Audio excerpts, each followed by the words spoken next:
దేవుని యొక్క స్తుతి ఆరాధన ద్వారా ఆశీర్వదించబడ్డారు? హలో, ఫోక్స్ అందరూ ఇంకా అక్కడే ఉంటారు హెవెన్లో. హల్లెలూయా, ప్రైజ్ గాడ్. దేవుడు మన జీవితంలో చేసే కార్యాలు మణిసుందర్ చెప్పినట్టుగా చాలాసార్లు స్తుతించినప్పుడు వస్తాయి. హల్లెలూయా. కొన్నిసార్లు వాక్యం చదువుకున్నప్పుడు వస్తాయి, కొన్నిసార్లు ప్రత్యక్షల ద్వారా వస్తాయి, కొన్నిసార్లు దేవుని యొక్క దర్శనం ద్వారా వస్తాయి, కొన్నిసార్లు ప్రైజ్ ఈజ్ ఎ వెపన్. స్తుతి ఏంటంటే ఒక ఆయుధం లాంటిది ఇది. Hallelujah. The more you praise the more you damage the enemy. శత్రు కూటంలో ఎక్కువ డ్యామేజ్ కలుగు చేయాలంటే నువ్వు ఎక్కువ స్తుతించే వ్యక్తివై ఉండాలి. హల్లెలూయా. స్తుతికి మన పరిస్థితికి సంబంధం లేదు. రైమింగ్ బాగుంది. స్తుతికి మన పరిస్థితికి సంబంధము లేదు. స్తుతి అంటే దేవుడు మన జీవితంలో ఏదైతే కార్యాలు చేశాడో దాన్ని బట్టి ఆయన్ని మనము కృతజ్ఞతలు చెల్లించడం, ఆయన్ని పొగడడం. హల్లెలూయా. గట్టి చెప్పండి. మన పరిస్థితులు ఇప్పుడు ఎలా ఉన్నా, రేపు ఎలా ఉండబోతున్నా, ఆల్రెడీ నేను మన జీవితంలో చేసిన కార్యాల నిమిత్తం మనం ఆయనకి స్తుతులు చెల్లించే బద్దులమై ఉన్నాము. Hallelujah. Praise is a commandment. In fact Bible గ్రంథంలో మనం చూస్తే స్తుతి అనేది మనకు ఆజ్ఞాపించబడింది. God is not requesting us. మనలేమి బ్రతిమాలుకోవట్లేదు ఆయన. He is worthy to be praised. ఆరాధనకు స్తుతునికి ఆయన పాత్రుడై ఉన్నాడు, ఆయన యోగ్యుడై ఉన్నాడు, ఆయన అర్హుడై ఉన్నాడు. ఆమేన్. హలో, ఎవరున్నారు ఇక్కడ? హల్లెలూయా. చాయ్ కోసం వెయిట్ చేస్తున్నారు అందరూ? వస్తుంది చాయ్ వస్తుంది మీ దగ్గరికి. హల్లెలూయా. ఈ 2025కి మనకి మూలపాఠము దేవుడు మనకి రిలీజ్ చేసినట్టుగా ఈ మూలపాఠం గురించి ఈరోజు నేను బోధించడానికి ఇష్టపడతాను. మార్కు రాసిన సువార్త 5వ అధ్యాయము. మార్కు రాసిన సువార్త 5వ అధ్యాయము 21వ వచనం నుండి 43 వచనాల వరకు చదివి అందులో ఉన్న విషయాలు మనము ధ్యానిద్దాం. మార్కు రాసిన సువార్త 5వ అధ్యాయము 21వ వచనం నుండి 43 వచనాల వరకు మనం చదువుకునే పరిశుద్ధాత్మ దేవుడు మనకి ఇందులో నుంచి ఏదైతే బోధిస్తాడో ఆ విషయాలు మనం నేర్చుకుందాం. హల్లెలూయా. చిన్న ప్రార్థన చేద్దాం. పరిశుద్ధమైన మా ప్రియ పరలోక తండ్రి, నీ ఘనమైన నామమునకు లెక్కలేని వందనాలు, స్తుతులు, స్తోత్రాలు. నేను నీ వాక్య భాగాన్ని మాకు విరవమని అడుగుచున్నాను, నీకు రొట్టెని మాకు విరవమని అడుగుచున్నాను తండ్రి. నీకు వందనాలు, మీకు స్తోత్రాలు. నీకు అసాధ్యమైనది ఏది లేదు, నీకు సమస్తము సాధ్యం. ఒక ప్రతిష్ఠ కలిగిన ఆత్మను యేసునామములో విడుదల చేయండి. నా నోటి ద్వారా మీరు మాట్లాడమని అడుగుచున్నాను, నా కళ్ళ ద్వారా మీరు చూడమని అడుగుచున్నాను, నా ఆలోచనల ద్వారా ఆలోచించమని అడుగుచున్నాను తండ్రి. ఈ వాక్యాన్ని విరవండి. ఏ వ్యక్తికి అయితే ఏదైతే కావాలో సమస్తం వాళ్ళకి సమృద్ధిగా అనుగ్రహించి దేవుడివై ఉన్నావు, మహాకృప కర్తవై ఉన్నావు తండ్రి. నీకు వందనాలు, మీకు స్తోత్రాలు. మీకు అసాధ్యమైందంటూ ఏది లేదు. ఈ పాఠ్య భాగంలో నుంచి ఏదైతే సత్యాలు మేము స్వీకరించారో వాటిలన్నింటినీ మాకు బోధించమని అడుగుచున్నాను, మా ఆత్మీయ నేత్రాలు తెరవమని అడుగుచున్నాను. నీకు వందనాలు, మీకు స్తోత్రాలు. నేను ఈ వాక్యం మేము వినటం వల్లనే కాదు, కేవలం వినటం వల్లనే కాదు కానీ దాన్ని పాటించే వారు మగుటకు మాకు సహాయం చేయండి. అటువంటి కృప ఈ సంఘం అంతటిపైన యేసునామములో విడుదల చేస్తున్నాను తండ్రి. నీకు వందనాలు, మీకు స్తోత్రాలు. యేసునామములో ప్రార్థన చేస్తున్నాను తండ్రి. ఆమేన్. హల్లెలూయా. మార్కు రాసిన సువార్త 5వ అధ్యాయము 21వ వచనం. యేసు మరల దోణి ఎక్కి అద్దరికి వెళ్ళినప్పుడు బహుజన సమూహము ఆయన యొద్దకు కూడి వచ్చెను. ఆయన సముద్ర తీరం నుండగా సమాజ మందిరపు అధికారుల్లో యాయిరనొకడు వచ్చి ఆయనను చూచి ఆయన పాదముల మీద పడి, నా చిన్న కుమార్తె చావనై ఉన్నది, అది బాగుపడి బ్రతికినట్లు నీవు వచ్చి దాని మీద నీ చేతులుంచవనని ఆయనను మిగులు.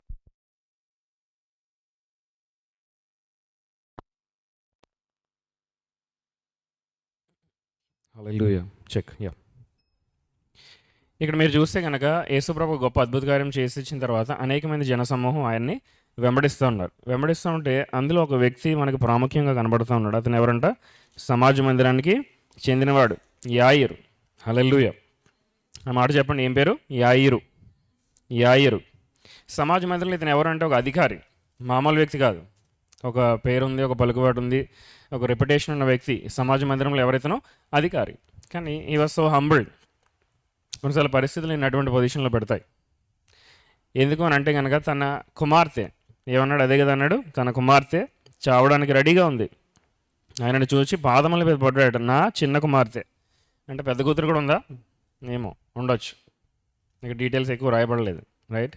నా చిన్న కుమార్తె చావడానికి రెడీగా ఉంది, కానీ మీరు వచ్చి తనని తాకితే తను మళ్ళీ బాగుపడి బ్రతుకుతుంది అని చెప్పి యేసు ప్రభు వారి యొక్క పాదాల మీద పడ్డాడట. హల్లెలూయా. లైఫ్లో ఎంత క్లిష్టమైన పరిస్థితి వచ్చినా, కష్టమైన పరిస్థితి వచ్చినా సరే మనందరికీ ఒకే ఒక శరణు, యేసు ప్రభు యొక్క పాదాలు. ఆయన దగ్గరికి వెళ్తే, ఆయన పాదాల చెంతకు వెళ్తే మనకు సాధించలేనిది అంటూ ఏది లేదు. దేవుడు నెరవేర్చలేని కార్యం అంటూ ఏది కూడా లేదు. హల్లెలూయా.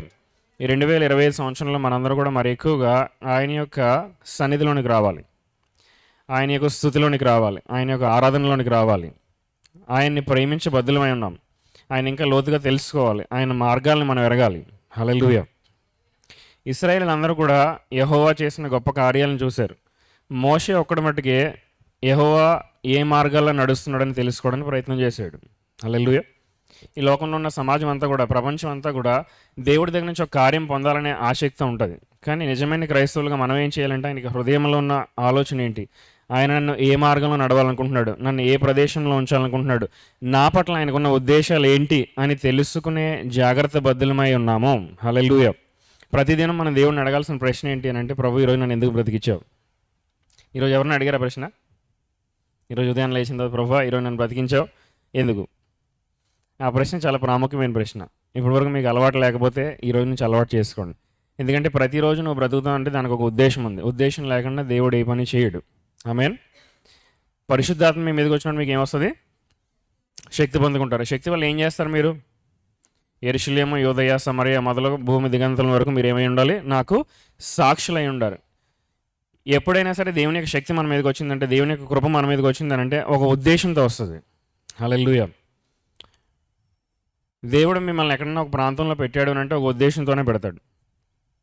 అందులో ఒక ఉద్దేశము మనల్ని సంతోషపెట్టడం కోసమేమో మనం అనుకుంటాం. హలో. దేవుడికి ఉన్న మేజర్ కన్సర్న్ ఏంటి అని అంటే కనుక, మనం పరిపక్వత సాధించాలి, మనం క్రీస్తు వలె మారాలి. హల్లెలూయా. ఎలా మారాలి? పక్కన వాళ్ళు చెప్పండి. మీరు క్రీస్తు వలె మారాలనేదే తండ్రి యొక్క చిత్తము. ఈవెన్ యేసుప్రభు వారు ఈ భూలోకంలోకి వచ్చిన తర్వాత ఆయన యొక్క ఉద్దేశం ఏంటంటే, తండ్రి స్వరూపాన్ని పోలి జీవించాలనేది యేసుప్రభు వారి మీద ఉంచబడిన దేవుని యొక్క చిత్తము. హల్లెలూయా. అందుకని ఆయన కూడా శ్రమల గుండా వెళ్ళాల్సింది. ఎప్పుడైతే శ్రమల గుండా వెళ్ళాడో, ఇన్ఫ్యాక్ట్ మనిషి శరీరం ధరించడం అంటేనే ఆయనకు ఒక శ్రమ.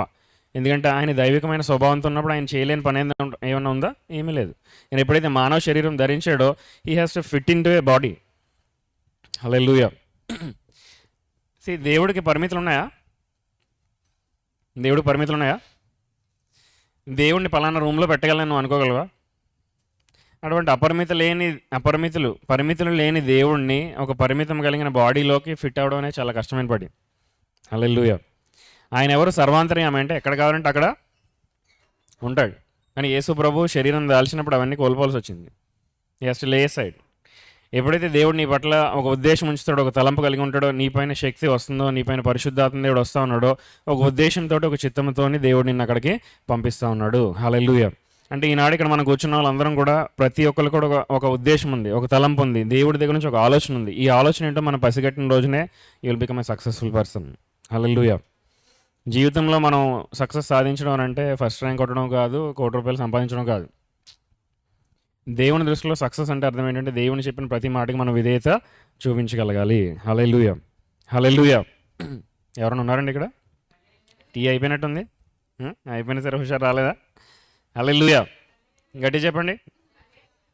మీరు ఎలా చెప్తే నేను అలా చెప్తాను. హల్లెలూయా. హల్లెలూయా. చూడండి, మీరు ఎప్పుడైతే హల్లెలూయా చెప్పారో పూర్ణ బలంతో వస్తుంది కరెంట్. సో అందుకని ఇందాక చెప్పాడు, ఎప్పుడైతే స్తుతి మనం చేస్తూ ఉంటామో ఏమవుతుంది? Praise is like a weapon. స్తుతి ఎప్పుడైతే మనం చేస్తామో ఇది ఒక గొప్ప ఆయుధం లాంటిది. రైట్. ఓకే, ఇక్కడ చూద్దాము. 23వ వచనం, మార్కు రాసిన సువార్త 5వ అధ్యాయం 23వ వచనం. నా చిన్న కుమార్తె చావనై ఉన్నది, అది బాగుపడి బ్రతుకున్నట్లు నీవు వచ్చి దాని మీద నీ చేతులు ఉంచవాలని ఆయన్ను మిగిల బ్రతిమాలుకున్నాడు. ఈ సమాజ మందిరం అధికారి తను కూడా తగ్గించుకోవాల్సి వచ్చింది. పొద్దున మనం చూస్తాం, కృప ఉంటే ఏమవుతుంది అంటే కనుక మనల్ని మనము తగ్గించుకుంటాం. ఎవరైతే తాను తగ్గించుకుంటాడో తనపైన ఏమొస్తుంది? దేవుని యొక్క కృప వస్తుంది. ఎప్పుడైతే దేవుని యొక్క కృప వచ్చింది ఏమవుతుంది? ఎగ్జాల్టేషన్ అవుతుంది. ఏదైతే వంగిపోయానో, కృంగిపోయానో, ఏ పరిస్థితుల్లో అయితే కిందకి వెళ్ళిపోతున్నావు, ఆ పరిస్థితుల నుంచి నేను పైకి తీసుకురావాలంటే దేవుని యొక్క కృప నీ మీదకి రావాలంటే నిన్ను నువ్వు తగ్గించుకోవాలి. హల్లెలూయా. చరిత్రలో ఏ వ్యక్తి కూడా తాను తగ్గించుకోకుండా దేవుడు తనని ప్రమోట్ చేసినట్టు ఎక్కడ రాయబడలేదు. రాజుల గ్రంథాలు మీరు చదివితే, దినవృత్తాంతాల గ్రంథాలు, 1 సమయాలు 2 సమయాలు మీరు చదివితే కనుక అనేకమైన రాజులు వచ్చి వెళ్ళిపోయి ఉన్నారు. మీ అందరూ బైబిల్ చదువుతారా? ఇశ్రాయేల్ని ఎంతమంది రాజులు పరిపాలించారు? అలా. హల్లెలూయా. ఎంతమంది దావీదు పోలికలో నడుచుకున్నారు? ఎంతమంది యెరోబోమును పరిపాలించారు? స్క్రిప్చర్స్ మనం స్టడీ చేయాలి. ఎస్పెషల్లీ ఇక్కడ మెడికోస్ చాలామంది ఉన్నారు. మనందరం ఏం చేస్తామంటే మన ఫాల్కన్స్ లేకపోతే ఆ పుస్తకం ఈ పుస్తకం ఫుల్ నవలేస్తుంటాం. బైబిల్ నవలాలి మన గట్టిగా. ఇందులో బోల్డ్ అన్ని రెవల్యూషన్స్ ఉన్నాయి, బోల్డ్ అన్ని సత్యాలు దాగున్నాయి. ఇవన్నీ మనకు తెలిస్తే అందులో నుంచి ఒక లైఫ్ స్టైల్ మనం కల్టివేట్ చేసుకోగలుగుతాం. హల్లెలూయా, గట్టి చెప్పండి హల్లెలూయా. రైట్. ఈ రాజుల గ్రంథాలను మీరు చూస్తే కనుక అనేక మార్లు వాళ్ళు దేవుని యొక్క మార్గాలను తగినట్టుగా నడవలేదు. దేవుడు అనేకసారి వాళ్ళని చూసి చింతించాడు. మనం అనుకుంటాం అంటే మనం చేసిన ప్రతిదాన్ని ప్రభు యాక్సెప్ట్ చేస్తాడేమో అనుకుంటాం. ఎస్, బికాస్ పర్యవసనాలు నీకు కనబడలేనంత మాత్రాన, దేవుడు నువ్వు చూడలేనంత మాత్రాన దేవుడు ప్రతి వ్యక్తితోటి సంతోషంగా ఉండడం అనడం అసంభవం. హల్లెలూయా, హల్లెలూయా. ఎందుకంటే రాజుల గ్రంథాలు మీరు చదువుతున్నట్టు చాలా క్లియర్ కట్గా మాట్లాడతాడు. అతను అన్ని విషయాల్లోనే కరెక్ట్గా చేశాడు, కానీ ఈ విషయంలో సరిగ్గా చేయలేదు అని దేవుడు పిన్ పాయింట్ కావాలని నోట్ చేస్తూ ఉంటాడు కొన్ని విషయాలు. అలాంటి పాయింట్స్ నువ్వు నేను మనసులో పెట్టుకోవాలి. దేవుని సంతోషపెట్టే జీవితం మనకు కావాలి, దేవుడిని ఆనందపరిచే జీవితం మనకు కావాలంటే ఆయన మార్గాల్లో మనం నడవాలి. హల్లెలూయా, గట్టి చెప్పండి హల్లెలూయా. 24వ వచనం, ఆయన అతనితో కూడా వెళ్ళెను. మీరు ఇక్కడ గమనిస్తే 21వ వచనంలో ఏముంది? యేసు మరలా ధోని ఇక్కడికి వచ్చినప్పుడు ఎంతమంది ఉన్నారు? బహుజన సమూహము ఆయన వద్ద కూడి వచ్చారు. నా వైపు చూడండి, ఒక పెద్ద కాంగ్రిగేషన్ ఆయన ఫాలో అవుతుంది. ఎంతమంది ఉన్నారో మనకు తెలియదు. ఎందుకంటే పైన గొప్ప అద్భుతకారం చేసాడు ఆయన. అద్భుతకారం చేసి కింద అధ్యాయంలోకి అతను వచ్చాడు. వచ్చిన తర్వాత అనేక మంది జనసమూహం ఆయన్ని ఫాలో అవుతున్నారు. అంతమందిలో ఓన్లీ యాయిర్ ఒక్కడి మట్టుకు ఎదరగొచ్చాడు యేసు ప్రభుతో మాట్లాడడానికి. వేరే వాళ్ళకి ఎవరికి అవసరం లేవా? ఉన్నాయి, అయినా వాళ్ళ ముందరకు రాలేదు. ఓన్లీ యాయిర్ ఒక్కడే ముందరకు వచ్చాడు. హల్లెలూయా. నీ యొక్క క్రైస్తవ జీవితం, నీ యొక్క భక్తి, your godliness, okay, your piety, అది ఏదైతే ఉంటుందో అది నీకు దేవుడికి చాలా పర్సనల్ విషయం అది. హల్లెలూయా. దేవుణ్ణి కలుసుకోవాలి అని అంటే గనక ఆయన మార్గాల్లోనే నువ్వు కలవగలుగుతావు. ఆయన్ని జాగ్రత్తగా ఉంటున్నారండి. దేవుణ్ణి చూడాలి అని అంటే కనుక ఆయన మార్గాల్లోనే నువ్వు ఆయన కలవగలుగుతావు. ఆయన వెళ్ళే త్రోవల్లోనే నువ్వు ఆయన పట్టుకోగలుగుతావు. ఆయన లేని చోట ఆయన నువ్వు వెతికితే ఆయన నీకు కనిపించడు. హల్లెలూయా. రైట్. ఇక్కడ చూస్తే ఇంతమంది వ్యక్తుల్లో ఫాలోయింగ్ అవుతుంది. యేసుప్రభు ఏదో చెప్తాడేమో, అద్భుతకార్యం చేస్తాడేమో అన్న ఎక్సైట్మెంట్ తోటి జనాలందరూ వచ్చారు. యేసుప్రభు ఏ రిక్వెస్ట్కి రెస్పాండ్ అయ్యాడు? జనసమూహం ఇంతమంది నన్ను చూడడానికి వచ్చాడు అన్నదానిక, లేకపోతే యాయిర్ కుమార్తె చనిపోతుంది అక్కడికి వెళ్దాం అనడానిక? నేర్చుకోవాల్సిన పాఠం ఏంటంటే 2025లో గొప్ప ఆశీర్వాదం మీ అందరి మీదకి రాబోతుంది. హల్లెలూయా. ఇంత పెద్ద ఫాలోయింగ్ మీకు వస్తుంది. ఆ రోజున వేరే వాళ్ళు రేస్ చేస్తున్న ప్రేయర్ రిక్వెస్ట్ని విని నువ్వు వాళ్ళ గురించి ఆగి ప్రార్థన చేస్తావా, లేకపోతే జనాలతో పాటు ఫ్లోలో కొట్టుకుపోతావా? ఈరోజు నిర్ణయం తీసుకోవాలి. హల్లెలూయా. ఈనాడు మనం చేయలేనిది రేపటి రోజు కూడా మనం చేయలేం. రైట్. బహు జనసమూహం వచ్చున్నారు. ఆయన 24వ వచనం, ఆయన అతనితో అంటే యాయిర్తో కూడా వెళ్ళాను. బహు జనసమూహమును ఆయనను వెంబడించి ఆయన మీద పడుచుండేది. ఎందుకు ఆయన మీద పడుతున్నారు? ఎందుకంటే ఆయన పట్టుకుంటే ఒక అద్భుతకార్యం జరుగుతుందని, ఆయనతో మాట్లాడడానికి, లేకపోతే ఒక స్వస్థత జరుగుతుందనో రకరకాల విషయాల్లో ఏం చేస్తున్నారు? ఆయన మీద పడుచున్నారు. హల్లెలూయా. 25వ వచనం, 12 ఏళ్ల నుంచి రక్తస్రావం రోగం కలిగిన ఒక స్త్రీ ఉండెను. ఆమె అనేక వైద్యుల చేత ఎన్నో తిప్పలు పడి, ఇది మన డాక్టర్స్ కమ్యూనిటీకి మంచిది కాదు. హల్లెలూయా. ఎన్నో తిప్పలు పడి తనకు కలిగినదంతయు వ్యయము చేసుకుని అంటే వ్యర్థపరుచుకుని ఎంత మాత్రము ప్రయోజనం లేక మరింత సంకటపడి, అంటే డాక్టర్ దగ్గరకు వచ్చిన తర్వాత ఇంకా ఎక్కువ ప్రాబ్లమ్స్ ఫేస్ చేసింది. ఆవిడ దగ్గర ఉన్న సమస్తము కోల్పోయింది. హల్లెలూయా. అలానే ప్రతి డాక్టర్ తప్పు చేస్తాడు అనట్లేదు, అది కాదు ఈ యొక్క మెసేజ్ యొక్క పాఠము. ఆవిడ యొక్క బ్యాక్గ్రౌండ్ చెప్తున్నాడు, ఆవిడ ఎటువంటి స్థితిలో నుంచి వస్తుందో చెప్తున్నాడు. ఆవిడ చాలా అనారోగ్యంతో ఉంది. ఎన్ని సంవత్సరాల నుంచి ఉంది అనారోగ్యము? 12 సంవత్సరాల నుంచి ఉంది. యాయిర్ కుమార్తెకి ఎన్ని సంవత్సరాలు తెలుసా? 12. హల్లెలూయా. మార్నింగ్ మన సెషన్లో మాట్లాడుకున్నప్పుడు కొన్ని కోఇన్సిడెన్సెస్ మనం చూసాం. రైట్. దేవుడు కొన్ని విషయాలు డాట్స్ని కనెక్ట్ చేశాడు. ఇక్కడ కూడా చూస్తే 12 సంవత్సరాల ఆ యొక్క యాయిర్ కుమార్తెని బాగుపరచడానికి యేసుప్రభు వెళ్తుంటే 12 సంవత్సరాలతో వ్యాధితో బాధపడుతున్న ఒక స్త్రీని దేవుడు అక్కడ ఇంట్రడ్యూస్ చేశాడు. Do you think it's a coincidence? అలా అకస్మాత్తుగా జరిపిందా? దేవుని యొక్క ప్రణాళికలో ప్రతిదీ కూడా చాలా ఆర్కెస్ట్రేటెడ్గా ఉంటుంది. Everything is strategic. నీకు అనిపించకపోవచ్చు, అలాగా నీకు మార్గం కనిపించకపోవచ్చు, నీ యొక్క జ్ఞానానికి అంతు చిక్కకపోవచ్చు, కానీ దేవుడికి సమస్తము తెలుసు. హల్లెలూయా, హల్లెలూయా, గట్టి చెప్పండి, హల్లెలూయా. తనకు కలిగినదంతయు వ్యయము చేసుకుని ఎంత మాత్రము ప్రయోజనం లేక మరింత సంకటపడిన ఆమె యేసుని గూర్చి విని, దేవుని గురించి వినాలి అని అంటే దేవుని యొక్క కృప మళ్ళీ మనకు కావాలి. విన్నారండి? దేవుని గురించి వినాలంటే దేవుని యొక్క కృప మనకి కావాలి. ఎవడు కూడా దేవుని యొక్క ఆత్మ లేకుండా యేసుక్రీస్తు ప్రభు అని చెప్పలేడు. మీరందరూ యేసుక్రీస్తు ప్రభు అని ఒప్పుకున్న వాళ్ళే కదా. యేసుక్రీస్తు నా జీవితానికి నాయకుడు, పరిపాలకుడు, ప్రభు అని మనందరం ఒప్పుకున్నాం. ఇలా మనం ఒప్పుకుంటున్నాం అంటే దానికి కారణం ఏంటంటే క్రీస్తు యొక్క ఆత్మ, అంటే పరిశుద్ధాత్మ దేవుడు మనలో ఉన్నాడు కనుకనే మనం ఒప్పుకుంటున్నాం. హల్లెలూయా, గట్టి చెప్దాం. ఒకసారి ఒక దయ్యాలను వెనగొట్టాల్సిన సందర్భం వస్తే నిజంగా దయ్యం పట్టిందో లేదో తెలియట్లేదు, ఎందుకంటే ఆ వ్యక్తి చాలా నార్మల్గా ఉన్నారు. యేసుక్రీస్తే ప్రభు అని ఒప్పుకుంటే ఒప్పుకోవట్లేదు. యేసుక్రీస్తే ప్రభు అని నోరు తెరిచి చెప్పండి, చెప్పట్లేదు. హల్లెలూయా. అంటే ఏం పని చేస్తుంది ఆ వ్యక్తిలో? అపవిత్రాత్మ ఒప్పుకోదు ఎప్పుడు కూడా యేసుక్రీస్తు ప్రభు అని. హల్లెలూయా, రైట్. సో ఈ స్త్రీ ఏం చేసిందట? ఆమె యేసుని గురించి విన్నది. ఎందుకంటే దేవుని యొక్క కృప ఆమె మీద ఉన్నది కాబట్టి, ఆమెను అనుగ్రహించాడు కాబట్టి దేవుడు యేసు ప్రభు గురించి విని, నేను ఆయన వస్త్రములు మాత్రము ముట్టినా బాగుపడుదును అనుకొని ఏమనుకుంది? బాగుపడుదును అనుకుంది. హల్లెలూయా. నాతో పాటు చెప్పండి, ఆయన వస్త్రము మట్టుకు తాకితే బాగుపడదను అనుకున్నాను. ఈ 2020 సంవత్సరంలో మనం కట్టాల్సింది ఏంటి అని అంటే అవర్ బిలీఫ్ సిస్టమ్స్. ఎలా మనం దేవుడిని నమ్ముతున్నాము అనే వ్యవస్థను మనం కట్టాలి. ఈ వ్యవస్థను మనం కడితేనే దేవుని యొక్క కృపలోకి మనం ప్రవేశించగలుగుతాం. కోర్స్ ఇది ఒక సైకిల్ లాంటిది. ఎప్పుడైతే దేవుని యొక్క కృప మన మీదకి వస్తుందో, దేవుని యొక్క విశ్వాసం మనలోకి వస్తుంది, దేవుడు మనం నమ్మకం ఉంచుతాము, కార్యం జరుగుతుంది, మరి ఇంకా విశ్వాసంలో బలపడతాము, మరి ఎక్కువ దేవుని యొక్క కృప మనకు అనుగ్రహిస్తాడు, మరి ఎక్కువ గొప్ప కార్యాలు జరుగుతుంది. ఇది ఒక సైకిల్లో జరుగుతూ ఉంటుంది. హల్లెలూయా, రైట్. ఇప్పటి నుంచి, చిన్నప్పటి నుంచి మీ జీవితం అంటే మీకు జ్ఞానం, తెలివితేటలు, జ్ఞాపకం ఉన్నంత వరకు మీరు చూసుకుంటే ఈ రోజు వరకు మీ యొక్క లైఫ్ని కొన్ని స్నాప్ షాట్స్లో 1, 2, 3, 4, 5, 6, 8, 10, 15 షార్ట్స్కి మించి మీరు తీయలేరు. మీ జీవితాన్ని జ్ఞాపకం ఉంచుకుంటే, దేవుడు మీ జీవితంలో చేసిన కార్యాలు మీరు జ్ఞాపకం ఉంచుకుంటే, ఇంపార్టెంట్ మూమెంట్స్ అన్నీ కూడా మీరు జ్ఞాపకం తెచ్చుకుంటే ఒక 15 షార్ట్స్ లోపలే ఉంటుంది. హల్లెలూయా. ఇవి ఏంటి అని అంటే దేవుడు మీ మీదకి ఆయన యొక్క కృపని కుమ్మరించిన క్షణాలు, అందుకనే మీకు గుర్తుంటాయి. హల్లెలూయా. ఈరోజు ఇంటికి వెళ్ళిన తర్వాత ఎక్సర్సైజ్, ఈ ఒక బుక్, పెన్ను దగ్గర పెట్టుకొని నా జీవితంలో చాలా ప్రామినెంట్గా ఉన్న మెమరీస్ ఏంటి అని రాయండి. దేవుని యొక్క కృప ఏంటో నీకు తెలుస్తుంది. హల్లెలూయా, గట్టి చెప్పండి. కొంతమంది అన్యుల కుటుంబాల నుంచి వచ్చారు, కొంతమంది క్రైస్తవ కుటుంబాల నుంచి వచ్చారు, కొంతమంది ఏమీ లేని బ్యాక్గ్రౌండ్ నుంచి వచ్చారు, కొంతమంది అన్నీ కలిగిన సమృద్ధి కలిగిన బ్యాక్గ్రౌండ్ నుంచి వచ్చారు. ఏది ఏమైనా సరే ప్రతి ఒక్క బిడ్డ జీవితంలో కూడా దేవుని యొక్క కృపా క్షణాలు ఉంటాయి.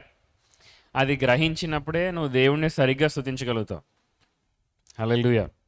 ఎప్పుడైతే శత్రువు నీకు నెగిటివ్ థింగ్స్ అన్ని తీసుకొస్తుంటాడో నువ్వు వెంటనే బ్యాగేజ్లోంచి తీయాలి. ఇది దేవుడు నాకు ఇచ్చాడు, ఆయన యొక్క కృపదారం నన్ను ఈ పరిస్థితిలోకి తీసుకొచ్చాడని నువ్వు చెప్పగలగాలి. హల్లెలూయా. అది చెప్పలేని క్షణంలో నువ్వు కృంగిపోతావు. కృంగుబాటు ఎందుకు వస్తుందంటే నీ దగ్గర రిజర్వ్ లేదు కాబట్టి. దేవుణ్ణి స్తుతించాలి అని అంటే కొన్ని రిజర్వ్స్ మన దగ్గర పెట్టుకోవాలి. హల్లెలూయా, ఆమేన్. రాస్తారా? హోంవర్క్ చేస్తారా? ఇంటికి వెళ్ళి రాయండి. చాలా ఇంపార్టెంట్ ఎక్సర్సైజ్. ఇది తెలిస్తే కనుక నువ్వు అప్పుడు 2024లో జనవరిలో ఏం జరిగింది, ఒక అద్భుత క్రియ, ఫిబ్రవరిలో ఏం జరిగింది, మార్చిలో ఏం జరిగింది, April, May, June, July, August, September, October, November, December చూసుకుంటే నీకు చాలా హ్యాపీగా అనిపిస్తుంది. అయ్యో ప్రతిరోజు దేవుడు కార్యం చేసాడు అనిపిస్తుంది కొన్నిసార్లు. అట్ ఏ స్ట్రెచ్ 2024ను చూస్తే చాలా భయంకరమైన సంవత్సరంలో అనిపిస్తుంది. కానీ ఒక్కొక్క రోజున, ఒక్కొక్క నెలని నువ్వు చూస్తే ప్రభు ఈ రోజు కూడా పనిచేసాడు, ప్రభు ఈ రోజు కూడా కార్యం చేశాడు, ప్రభు ఈ రోజు కూడా సహాయం చేశాడు, ప్రభు ఈ రోజు కూడా నన్ను చేయడం లేదన్న విశ్వాసం నీలో బలోపేతం అవ్వాలి అని అంటే కనుక నువ్వు జ్ఞాపకం ఉంచుకోవాలి ఆయన చేసిన కార్యాలు. అందుకని దావీదు ఏమంటున్నాడు? నా ప్రాణమా యెహోవాను సన్నదించము, నా ప్రాణమా యెహోవాను సన్నదించము, నా అంతరంగమున సమస్తమైన పరిశుద్ధ నామమును సన్నదించు. నా ప్రాణమా యెహోవాను ఆయన చేసిన ఉపకారంలో దేనిని కూడా మరవకూడదంటే ఏం చేయాలి? జ్ఞాపకం చేసుకుంటూనే ఉండాలి. హల్లెలూయా, హల్లెలూయా. ఆమె యేసుని గురించి విని, నేను ఆయన వస్త్రములు మాత్రము ముట్టిన బాగుపడదని అనుకుని సమూహములో ఆయన వెనుకకు వచ్చి ఆయన వస్త్రమును ముట్టెను. విశ్వాసం అనేది ఎలాంటిదంటే ఒక పిక్చర్ లాంటిది. ఓకే, ఎలాంటిది? ఒక దృశ్యం లాంటిది. దేవుడితోనూ సన్నిహితమైన సంబంధం కలిగి ఉంటే ఎప్పుడు నీకు మైండ్లో ఒక పిక్చర్ మూవ్ అవుతూ ఉంటుంది. దేవుడు మీ పట్ల ఉద్దేశించిన ఉద్దేశాలన్నీ కూడా ఒక చిన్న పిక్చర్లో కనిపిస్తాయి. హలో, ఈ పిక్చర్ మాటి మాటికి మీ మైండ్లో రీప్లే అవుతుంటుంది. ఇలాంటి అనుభవం ఎవరికైనా ఉందా? ఆ పిక్చర్ ఎప్పుడు కాన్స్టెంట్గా ఉంటుంది. నా వైపు చాలా రోబోట్స్లో చూస్తున్నారు మిమ్మల్ని అందరినీ, ఏ అయితే ఎవరైనా కంట్రోల్ చేస్తున్నారేమో అనిపిస్తుంది నాకు. హా? మీకు ఉంటే ఉందని చెప్పండి, లేకపోతే లేదని చెప్పండి, ముందరికి వెళ్ళిపోదాం. ఉందా? ఆ పిక్చర్ ఉందా లేదా? ఒకరికి ఉంది, ఇద్దరికి ఉంది, ముగ్గురికి ఉంది, నలుగురికి ఉంది. రైట్. పిక్చర్ లేకపోతే దేవుడిని అడగాలి. 2007 సంవత్సరంలో మొట్టమొదటిసారి ఎంబీబీఎస్ ఫస్ట్ ఇయర్ జాయిన్ అయిపోయినంటే ప్రభుని అడిగాను, ప్రభువా నువ్వు బలమైన ఉద్దేశాలు నా పట్ల కలిగి ఉన్నావు, సో అదేంటో నాకు చూపించాలి అని అడిగిన ఫస్ట్ రోజు ఒక స్నాప్ షాట్ ఓపెన్ అయింది. రైట్. ఆ పిక్చర్ ఈ రోజు వరకు అలా కళ్ళ ముందర మెదులుతూనే ఉంటుంది, ఎందుకంటే అది ఇంకా ఫుల్ఫిల్ అయింది కాదు. మన జీవితం యొక్క ఉద్దేశం అది అలా కొనసాగుతూనే ఉంటుంది. యోసేపుకి అటువంటి దర్శనం ఇచ్చాడు దేవుడు, గుర్తుందా? ఏ దర్శనం? తన యొక్క పన పైకి నిల్చుంటే తన అన్నదమ్ముల యొక్క పనులన్నీ కూడా తనకి మ్రొక్కుతూ ఉన్నాయి. ఒక నక్షత్రం చుట్టూరు సూర్య చంద్రులతో పాటు 11 నక్షత్రాలు తిరుగుతూ ఉన్నాయి. ఇవి 2 దర్శనాలు. ఈ స్నాప్షాట్స్ 2 కూడా యోసేపుకి ఇచ్చాడు. అతను పొతీఫర్ ఇంట్లో ఉన్నప్పుడు, అన్యాయంగా తీర్పు తీర్చబడినప్పుడు, జైల్లో ఉన్నప్పుడు ప్రతిసారి అతను జ్ఞాపకం పెట్టుకున్నది ఏంటి? స్నాప్షాట్. హల్లెలూయా. అందుకని దేవుని యొక్క సన్నిధిలోకి వెళ్ళినప్పుడు అడగాలి మనం. అడగంది అమ్మన్న పెట్టదంటారు కదా, ఆ టైప్లో ఇది. ప్రభు దగ్గరికి వెళ్ళి స్పెసిఫిక్గా అడగాలి, ప్రభువా అందుకని ఈరోజు మెసేజ్ మనం ఎలా స్టార్ట్ చేసాం, ఈరోజు నన్ను ఎందుకు బ్రతికించావు? ఈరోజు ఒక ఉద్దేశం ఉంది, ఈరోజు ఒక పని నువ్వు చేయాలి. ఒక గొప్ప దైవజనుడు, మిషనరీ, ఆయన యొక్క టార్గెట్ ఏంటంటే ప్రతిరోజు కనీసం 3 సువార్త ప్రకటించాలి. ఆయన ఉదయాన్నే లేచిన వెంటనే ఏమడుతాడంటే, ప్రభువా నా 3 వ్యక్తులు ఎక్కడున్నారు? Simple life. 3 వ్యక్తులు ఎలా ఒకలా వస్తారు ఆయన దగ్గరికి. ఆయన నడుస్తున్నప్పుడు, ఆయన బస్సు ఎక్కినప్పుడు, ఆయన ఆఫీస్లో కూర్చున్నప్పుడు, ఆయన పని చేసినప్పుడు ఎలా ఒకలా వస్తారు 3 వ్యక్తులు కూడా ఆయన సువార్త ప్రకటిస్తాడు. Simple life. ప్రతిరోజు మనం అడగాలి, ప్రభువా ఈరోజు నన్ను ఎందుకు బ్రతికించావు? దేవుని యొక్క మార్గాలు తెలిసిన వాళ్ళు చేసే ప్రార్థన చాలా వేరేగా ఉంటుంది. మోషే దేవుని యొక్క మార్గాలు తెలుసు కనుక అతను ఏమైనా ప్రార్థన చేస్తాడంటే, ప్రభువా నీ యొక్క సన్నిధి ఎక్కడైతే లేదో మమ్మల్ని అక్కడికి తీసుకెళ్ళొద్దు. దేవుని యొక్క సన్నిధి ఒక సూచన. హల్లెలూయా. వింటున్నారండి? రైట్. జన సమూహం ఆయన వెనుకకు వచ్చి ఆయన వస్త్రమును ముట్టెను, వెంటనే ఆమె రక్తధార కట్టెను గనుక తన శరీరంలోని ఆ బాధ నివారణ అయినదని గ్రహించుకున్నాను. ఇక్కడ చాలా విషయాలు కనబడుతున్నాయి. మీరు యాక్చువల్లీ మెంటల్ ఫ్రేమ్వర్క్స్ మీరు ఆలోచించాలి. మొట్టమొదటి మాట, పదాలు మీరు అండర్లైన్ చేసుకుంటే 28వ వచనంలో బాగుపడుదును అనుకొని, ఆ మాటను మీరు అర్థం చేసుకోవాలి.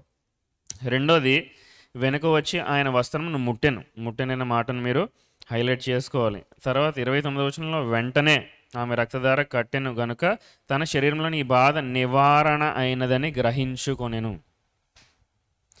ఇవన్నీ ఇన్నర్ థింగ్స్. రైట్. బాగుపడుదని అనుకోవడం, రైట్, తను గ్రహించుకోవడం, ఇవన్నీ లోపల జరిగే విషయాలు. ఇది ఎవరో వచ్చి బయట నుంచి చెప్పట్లేదు. నువ్వు విశ్వాసంతో ఉన్నావు కనుక నువ్వు ఎప్పుడైతే ఆయన తాగుతావో ఇది జరిగిపోయిందని నీకు అర్థమైపోద్ది. హల్లెలూయా. ఎట్టి చెప్పండి. విశ్వాసం అనేది ఏంటి? ఒక పరిమాణం. It's a substance. విశ్వాసం అనేది నిరీక్షించబడే వాటి యొక్క నిజస్వరూపం లేని ఉన్నట్టుకు రుజువైంది. అంటే ఇది ఆల్రెడీ మన దగ్గర ఉంది. ఎప్పుడైతే ఆయన పట్టుకుంటే నేను బాగుపడతానని అనుకుందో అప్పుడే ఆవిడకి విశ్వాసం వచ్చింది.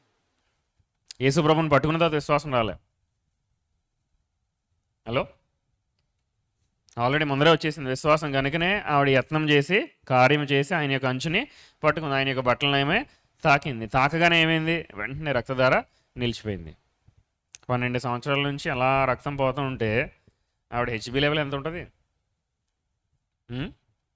నా అయితే 2, 1, 3 ఉంటుంది, అంతకు మించి ఉండదు.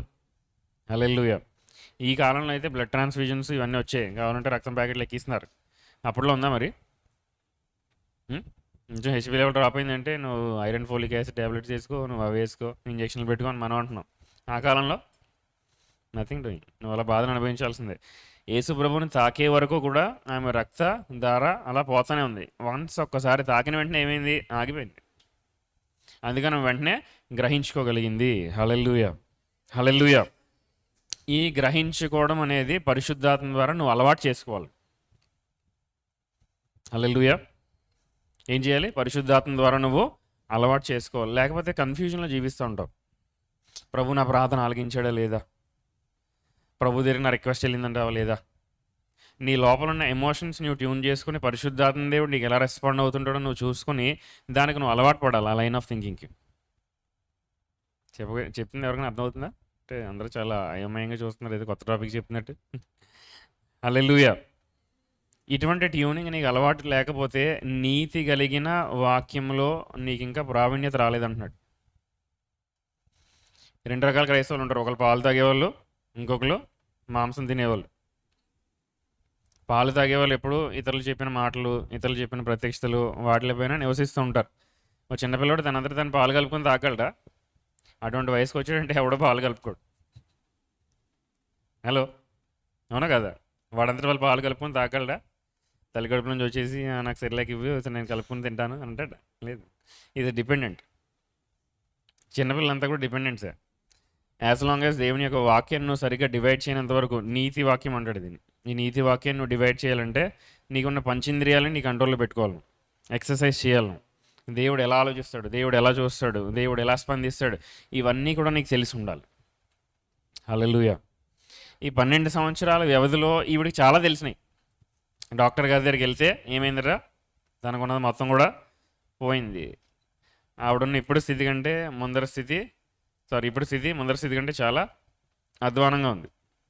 ఉన్నదంతా కూడా కోల్పోయింది ఆవిడ. రైట్. వెంటనే ఆమె రక్తధార గట్టిన గనుక తన శరీరంలోని ఈ బాధ నివారణ అయినదని గ్రహించుకొను. కృప ఏం చేస్తుంది అని అంటే కనుక విశ్వాసం ద్వారా నిన్ను గ్రహించుకునేటట్టు చేస్తుంది. It gives you understanding. అర్థం చేసుకునే క్యాపబిలిటీ నీకు ఇస్తుంది. మన సబ్జెక్టులో పాఠ్యపుస్తకాలు చదువుకున్నప్పుడు కొన్నిసార్లు చాలా కష్టమైన టాపిక్స్ ఉంటాయి. ఇన్ఫ్యాక్ట్ బైబిల్లో కూడా కొన్ని కష్టమైన గ్రంథాలు ఉంటాయి. బైబిల్లో మీకు కష్టంగా అనిపిస్తున్న టాపిక్స్ ఏంటి చెప్పండి? ఏ పుస్తకాలు మీకు కష్టంగా అనిపిస్తాయి? Basic question. బైబిల్ ఒకసారి చదివారా? చదివారు, వెరీ గుడ్. ఏ పుస్తకం మీకు కష్టంగా అనిపిస్తుంది? రోమన్సా? రోమిల్ రాసిన పత్రిక, హెబ్రీయులు రాసిన పత్రిక. ఓకే. రెవల్యూషన్, ప్రకటన గ్రంథం. ఓకే. ఇంకా ఇది పరమగీతములు. పరమగీతములు కష్టంగా అనిపిస్తుందంటే చాలా కష్టమైన పని ఉండవు ఇది. ప్రకటన గ్రంథం. మీ ఎవరికి ప్రవక్తల గ్రంథాలు అంటే కష్టంగా అనిపించవా? సంఖ్యాకాండం కష్టంగా అనిపిస్తుందా? ఓకే. ఇంకా దినవృత్తాంతాల గ్రంథం. ఓకే. ఇర్మియా గ్రంథం. ఓకే. ఇర్మియాకి ఒక పేరుంది. ఆయన ఏ ప్రవక్త అంటారు? విలపించు ప్రవక్త, ద వీపింగ్ ప్రాఫిట్. ఎందుకంత కష్టంగా అనిపిస్తుంది అంటే అనుభవం ఉండి వెళ్తున్నప్పుడు ఆయనకు కూడా కష్టంగా అనిపించింది, రాయడానికి ఇంకా కష్టంగా అనిపించింది, చదువుకోవడానికి మనకి ఇంకా కష్టంగా అనిపిస్తుంది. హల్లెలూయా. రైట్. చాలా బాధను అనుభవించాడు ఇర్మియా. రైట్. ఇంకెవరు మీకేం కష్టంగా అనిపిస్తుంది? ఏహెచ్కేల్ కష్టంగా అనిపిస్తుంది. అవును. అందులో ఉన్న దర్శనం అర్థం చేసుకోవాలంటే మనకు అర్థం కాదు. ఒక వీలు ఉంది అంటాడు, ఆ వీల్లో ఇంకో వీలు ఉంది అంటాడు, అది తిరుగుతున్నాయి అంటాడు. రైట్. మీకు అంతా కష్టంగా అనిపిస్తుంది. ప్రభు స్తోత్రం. హల్లెలూయా, హల్లెలూయా. కానీ ఎంత కష్టంగా అనిపించినా ఈ 2020 సంవత్సరంలో దేవుడు మనకి ఇస్తుంది ఏంటి? అధికమైన కృప. గ్రహించుకోగలిగే కృప దేవుడు మనకి అనుగ్రహిస్తూ ఉన్నాడు. హల్లెలూయా. మిమ్మల్ని అడగలేదు మీకేం కష్టంగా అనిపిస్తుంది? ప్రకటన గ్రంథం అంటే చాలామంది భయపడుతున్నారు. ప్రకటన గ్రంథం ఓపెన్ చేయాలి ఒకసారి, స్టడీ. హల్లెలూయా. ఎందుకంటే ప్రకటన గ్రంథంలో కొన్ని బేసిక్స్ అర్థమైతే మీకు ప్రకటన గ్రంథం అంతా కూడా అర్థమవుతుంది. ప్రకటన గ్రంథాన్ని ఎలా ఇంటర్ప్రిట్ చేయాలో మీకు తెలియాలి. తెలియకపోతే కొన్నిసార్లు అతను నిజంగా మాట్లాడుతున్నాడా లేకపోతే పోలికతో మాట్లాడుతున్నాడా మీకు అర్థం కాదు. అతను ఇశ్రాయేల్ గురించి మాట్లాడుతున్నాడా లేకపోతే మన గురించి మాట్లాడుతున్నాడా వేరే దేశం గురించి మాట్లాడుతున్నాడా మీకు అర్థం కాదు. హల్లెలూయా. కానీ కొన్ని బేసిక్ ఫౌండేషన్స్ మనం వేసుకుంటే అవన్నీ కూడా చాలా ఈజీగా అర్థమవుతాయి. రైట్. అలాగే విశ్వాస జీవితంలో కూడా కృపని ఎలా యాక్సెస్ చేయాలో మనకి తెలిస్తే అండర్స్టాండింగ్లోకి మనం వెళ్తాం. కృపను ఎలా మనం స్వతంత్రించుకోవాలో తెలిస్తే, అందులోకి ఎలా ప్రవేశించాలో మనకు తెలిస్తే జ్ఞానం మన దగ్గరికి వస్తుంది. హల్లెలూయా. రైట్. 30 వచనం. వెంటనే యేసు తనలో నుండి ఏం బయటికి వెళ్ళిందంట? గట్టిగా చెప్పండి, ఏం బయటికి వెళ్ళింది? గట్టిగా. ప్రభావం ఉంది. యాక్చువల్ వర్డ్ ఏంటంటే శక్తి బయలు వెళ్ళాలని తనలో తాను గ్రహించి. ఇద్దరు వ్యక్తులు వాళ్ళు గ్రహించుకుంటున్నారండి. ఒకటి, ఈ రక్తస్రావం గల స్త్రీ తన స్వస్థపడిపోయిందని తనకి తెలిసింది. యేసు ప్రభువారికి ఏం తెలిసింది? నా ద్వారా ఎవరో స్వస్థత పడ్డారు. నాలోంచి శక్తి ఏదో బయటికి వెళ్ళింది, నాలోంచి ఒక డిపాజిట్ బయటికి వెళ్ళిందని యేసుప్రభు వారు తెలుసుకోగలిగారు. నీ ప్రార్థన చేస్తున్నప్పుడు యేసుప్రభు కదులుతాడా? యేసుప్రభు డిపాజిట్ వస్తుంది నీకు? మీకు గూగుల్ పే, ఫోన్పేస్ ఉన్నాయి కదా. ఎవరైనా మీ అకౌంట్లోకి డబ్బులు వేసారనుకో మీకు మెసేజ్ వస్తుంది కదా. అప్పుడు ఎలా ఫీల్ అవుతారు మీరు? చాలా హ్యాపీ ఫీల్ అవుతారు. 1000 రూపాయలు వేసారు, 2000 వేసారు, 20,000 వేసారు, 1,000 వేసారు. డిపాజిట్ అయినప్పుడు నీకు తెలియాలి. హల్లెలూయా, గట్టి చెప్పండి. అందుకు నీ ట్రైనింగ్ అవసరము. పరిశుద్ధాత్మ దేవుడు మన శరీరం ద్వారా ఎలా కదులుతున్నాడో నీకు తెలియాలి. తెలిసిన రోజునే నువ్వు దేవుణ్ణి సరిగ్గా గ్రహించగలుగుతావు. దేవుని యొక్క మాటలను చాలా క్లారిటీగా నువ్వు వినగలుగుతావు. హల్లెలూయా. ఆయనలో నుంచి ప్రభావము బయలు వెళ్ళని తనలో తాను గ్రహించి జనసమూహం వైపు తిరిగి నా వస్త్రములు ముట్టింది ఎవరని అడిగాడు. రైట్, ఈ మాట చాలా ప్రాముఖ్యమైనది. మీరు తెలుసుకోవాల్సిన అంశం ఏంటి అని అంటే కనుక, ఈ రక్తస్రావం గల స్త్రీ గ్రహించుకుంది, యేసు ప్రభు వారు కూడా గ్రహించుకున్నారు. ఇద్దరు ఎలా గ్రహించగలిగారంటే కామన్ థ్రెడ్ని వారు వాడుతున్నారు. ఒక అతను ఏం చేశాడంటే కృపను విడుదల చేశాడు, ఇంకో ఆమె ఏం చేసిందంటే కృపను పండుకుంది. యోహాను రాసిన సువార్తలు అంటాడు ఏమని, ఆయన ఎటువంటి వాడు కృపా సత్య సంపూర్ణుడై మన మధ్యలో కదలాడు. అంటే యేసు ప్రభు అంతా దేనితో నింపబడినాడు? కృప సత్యము. ఎలా ఉంది? సంపూర్ణతలో ఉంది. హల్లెలూయా. కృపను నువ్వు కంప్లీట్గా ఎక్స్పీరియన్స్ చేయాలి అని అంటే యేసు ప్రభు వారి జీవితం నువ్వు చూడాలి. యేసు ప్రభు వారి జీవితంలో ఎక్కడన్నా సరే లేమనేది కనిపించిందా? అనారోగ్యం అనేది కనిపించిందా? యేసు ప్రభు ఎప్పుడైనా స్ట్రెస్ అవుట్ అయిపోయి ఉన్నాడా? అఫ్కోర్స్ గెత్సెమనే తోటలోకి వెళ్ళినప్పుడు ఉన్నాడు, మిగిలిన సమయాల్లో ఉన్నాడా? లేదు. యేసు ప్రభు కన్ఫ్యూజన్తో ఉన్నాడా? ఇవన్నీ కృపలో లేని వారి యొక్క లక్షణాలు. హల్లెలూయా. ఇందాక మనం అందుకని చదివాం, మ్యానిఫోల్డ్ గ్రేస్ ఆఫ్ గాడ్, నానా విధములైన కృపలను దేవుడు మనకి అనుగ్రహించడానికి సమర్థుడై ఉన్నాడు. ప్రతి పరిస్థితిలో నీకు ఒక కృప కావాలి. హల్లెలూయా. పాటలు పాడాలి రమ్యంగా అంటే నీకు కృప కావాలి. వాయిద్యాలు వాయించాలంటే నీకు కృప కావాలి. నువ్వు పుస్తకాలు సరిగ్గా చదువుకోవాలంటే నీకు కృప కావాలి. దేవుని యొక్క వాక్యం నుంచి ప్రత్యక్ష నీకు బయటికి రావాలంటే నీకు కృప కావాలి. కృప లేకుండా ఇన్ఫ్యాక్ట్ ఎవరు బ్రతకలేరు. హల్లెలూయా. మనం కృప చేతనే రక్షించబడ్డాం విశ్వాసము ద్వారా అని అంటాడు అపోస్తలుడైన పౌలు. ఎలా రక్షించబడ్డాం? By grace you have been saved through faith. Hallelujah. అంటే ఈ కృప అనేది ఫౌండేషనల్ థింగ్. ఈ కృప లేకపోతే మన జీవితంలో ఏమీ లేదు. అందుకని అపోస్తలుడైన పౌలు ఏమన్నాడు, నేనేమై ఉన్నానో అది కేవలం దేవుని యొక్క కృప. ఎంత గొప్ప కుబేరుడు, ఈజ్ ఇంటలెక్చువల్ జైంట్. అతనికి తెలియలేని జ్ఞానం అంటూ లేదు. పాత నిబంధన మొత్తం అంతా కూడా ఫుల్ అతనికి తెలుసు, ఎందుకంటే గమాలియల్ కింద అతను ట్రైనింగ్ అయ్యాడు. గమాలియల్ కింద ట్రైనింగ్ అవ్వడం అంటే మామూలు విషయం కాదు. అందరినీ సెలెక్ట్ చేయరు, ఎవరైతే బ్రైట్ ఫెలోస్ ఉన్నారో వాళ్ళని సెలెక్ట్ చేస్తారు. అటువంటి గొప్ప స్టూడెంట్ అపోస్తలుడైన పౌలు. అతను ఏమంటున్నాడు, నేను ఏమై ఉన్నాను అది కేవలం దేవుని యొక్క కృప మాత్రమే. ఈ కృపలోకి ఎలా ప్రవేశిస్తాం? మన ఆలోచన విధానం ద్వారా. ఈ స్త్రీ ఇక్కడ మాట్లాడింది కదా, రైట్, ఏమనుకుందంటే ఆయన యొక్క అంగి అంచుని నేను తాకితే చాలు నేను స్వస్థపడిపోతాను అనుకోండి. రైట్, గుర్తుపెట్టుకోండి, జాగ్రత్త గుర్తుపెట్టుకోండి. ఇంకో మాట చెప్తున్నాను. వెంటనే యేసు తనలో నుండి ప్రభావం బయలు వెళ్ళాలని తనలో తాను గ్రహించాడు. ఏం బయటికి వెళ్ళింది? ప్రభావం, లేకపోతే శక్తి. గ్రీక్ వర్డ్ చూస్తే కనుక ఇస్కూస్ అన్న మాటకు అర్థం ఏంటి అని అంటే కనుక కంపారేటివ్ పవర్. అప్పటి వరకు ఈవిడ దగ్గర ఉన్న శక్తి కంటే యేసు ప్రభువులో నుంచి ఉన్న శక్తి, విడుదలైన శక్తి ఈవిడలో ఉన్న శక్తిని డామినేట్ చేసింది. హలో, ఒక విషయం చెప్తాను చూడండి. మీ ఆలోచనలు ఎలాంటివి అని అంటే ఒక శక్తి లాంటిది. అది ఎలాంటిది? అది నువ్వు విశ్వాసరహితమైన ఆలోచనలు ఆలోచించావు అనుకోండి, గొప్ప కార్యాలు నువ్వు తలపెట్టగలుగుతావు. అవిశ్వాసరహితమైన ఆలోచనలు నువ్వు ఆలోచించుకోవనుకోండి, ఏమవుతావు? ఆపోజిట్ అవుతావు. జీవన్ మరణములు నాలుక వశము. అంటే ఏదైనా నువ్వు పలికితే జీవం అన్న పలుకుతావు, లేకపోతే మరణం అన్న పలుకుతావు. న్యూట్రల్ గ్రౌండ్ లేదు. ఏ మాటలోనూ న్యూట్రాలిటీ లేదు. ఏదో నువ్వు పలికితే విశ్వాసరహితమైన మాట పలుకుతావు, లేకపోతే అవిశ్వాసరహితమైన మాటలే నువ్వు పలుకుతావు. హల్లెలూయా. ఇస్కూస్ గురించి ఒక విషయం అర్థం చేసుకోండి. ప్రభావం ఆయనలోంచి బయటికి వెళ్ళింది అన్నాడు కదా. అప్పటి వరకు ఈ స్త్రీ ఎవరిని ఆశ్రయించింది? వైద్యుల్ని. రైట్, అంటే వాళ్ళని ఆశ్రయించడంలో కూడా కొంత విశ్వాసము ఆమె వ్యక్తపరిచింది. కానీ ఈ పవర్ ఏదైతే ఆవిడ ఎగ్జర్ట్ చేసిందో వైద్యులను ఆశ్రయించడానికి, ఆ పవర్ చాలా తక్కువ ఉంది. దేంతో కంపేర్ చేస్తే? యేసు ప్రభు వారి నుంచి వచ్చిన శక్తితో పోలిస్తే. హల్లెలూయా.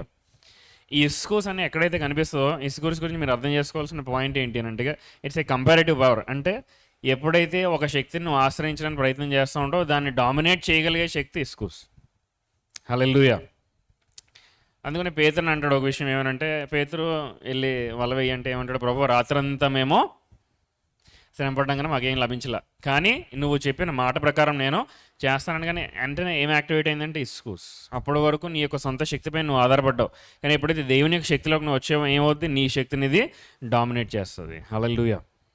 It has a dominating power, comparative power. ఎప్పుడైనా రెండు పోలికలు నువ్వు పెడుతున్నావు అని అంటే God is a jealous God. దేవుడు ఊరుకోడు, దేవుడు ఎప్పుడు డామినేట్ చేయడానికి ప్రయత్నం చేస్తాడు. హల్లెలూయా. గట్టి చెప్పండి హల్లెలూయా. నువ్వు చదువుతున్నావు, నీకు అర్థం కావట్లేదు, నువ్వు ఇప్పుడు ఏమనాలి, ప్రభువా నీ యొక్క శక్తి నాకు కావాలి. అప్పుడు నీకున్న పవర్ కంటే డామినేట్ చేసి దేవుని యొక్క కృపలోకి నువ్వు ప్రవేశించగలుగుతావు. హల్లెలూయా. రైట్. ఆయనలోంచి ప్రభావం బయటికి వెళ్ళిందని చెప్పి గ్రహించి జనసమూహంలో అడుగుతున్నాడు, ఎవరినైనా తాకారంటే 31వ వచనం, ఆయన శిష్యులు జనసమూహం నీ మీద పడుచుండట చూచున్నావే, నన్ను ముట్టినది ఎవడని అడుగుచున్నావా అనిరి. ఆ కార్యము చేసిన ఆమెను కనుగొనవలనని ఆయన చుట్టూ చూచాను. అంటే ఎవరో తాకారు ఆయనకు అర్థమైంది, మొత్తం అంతా చూస్తున్నాడు ఆయన వెనకట్ల.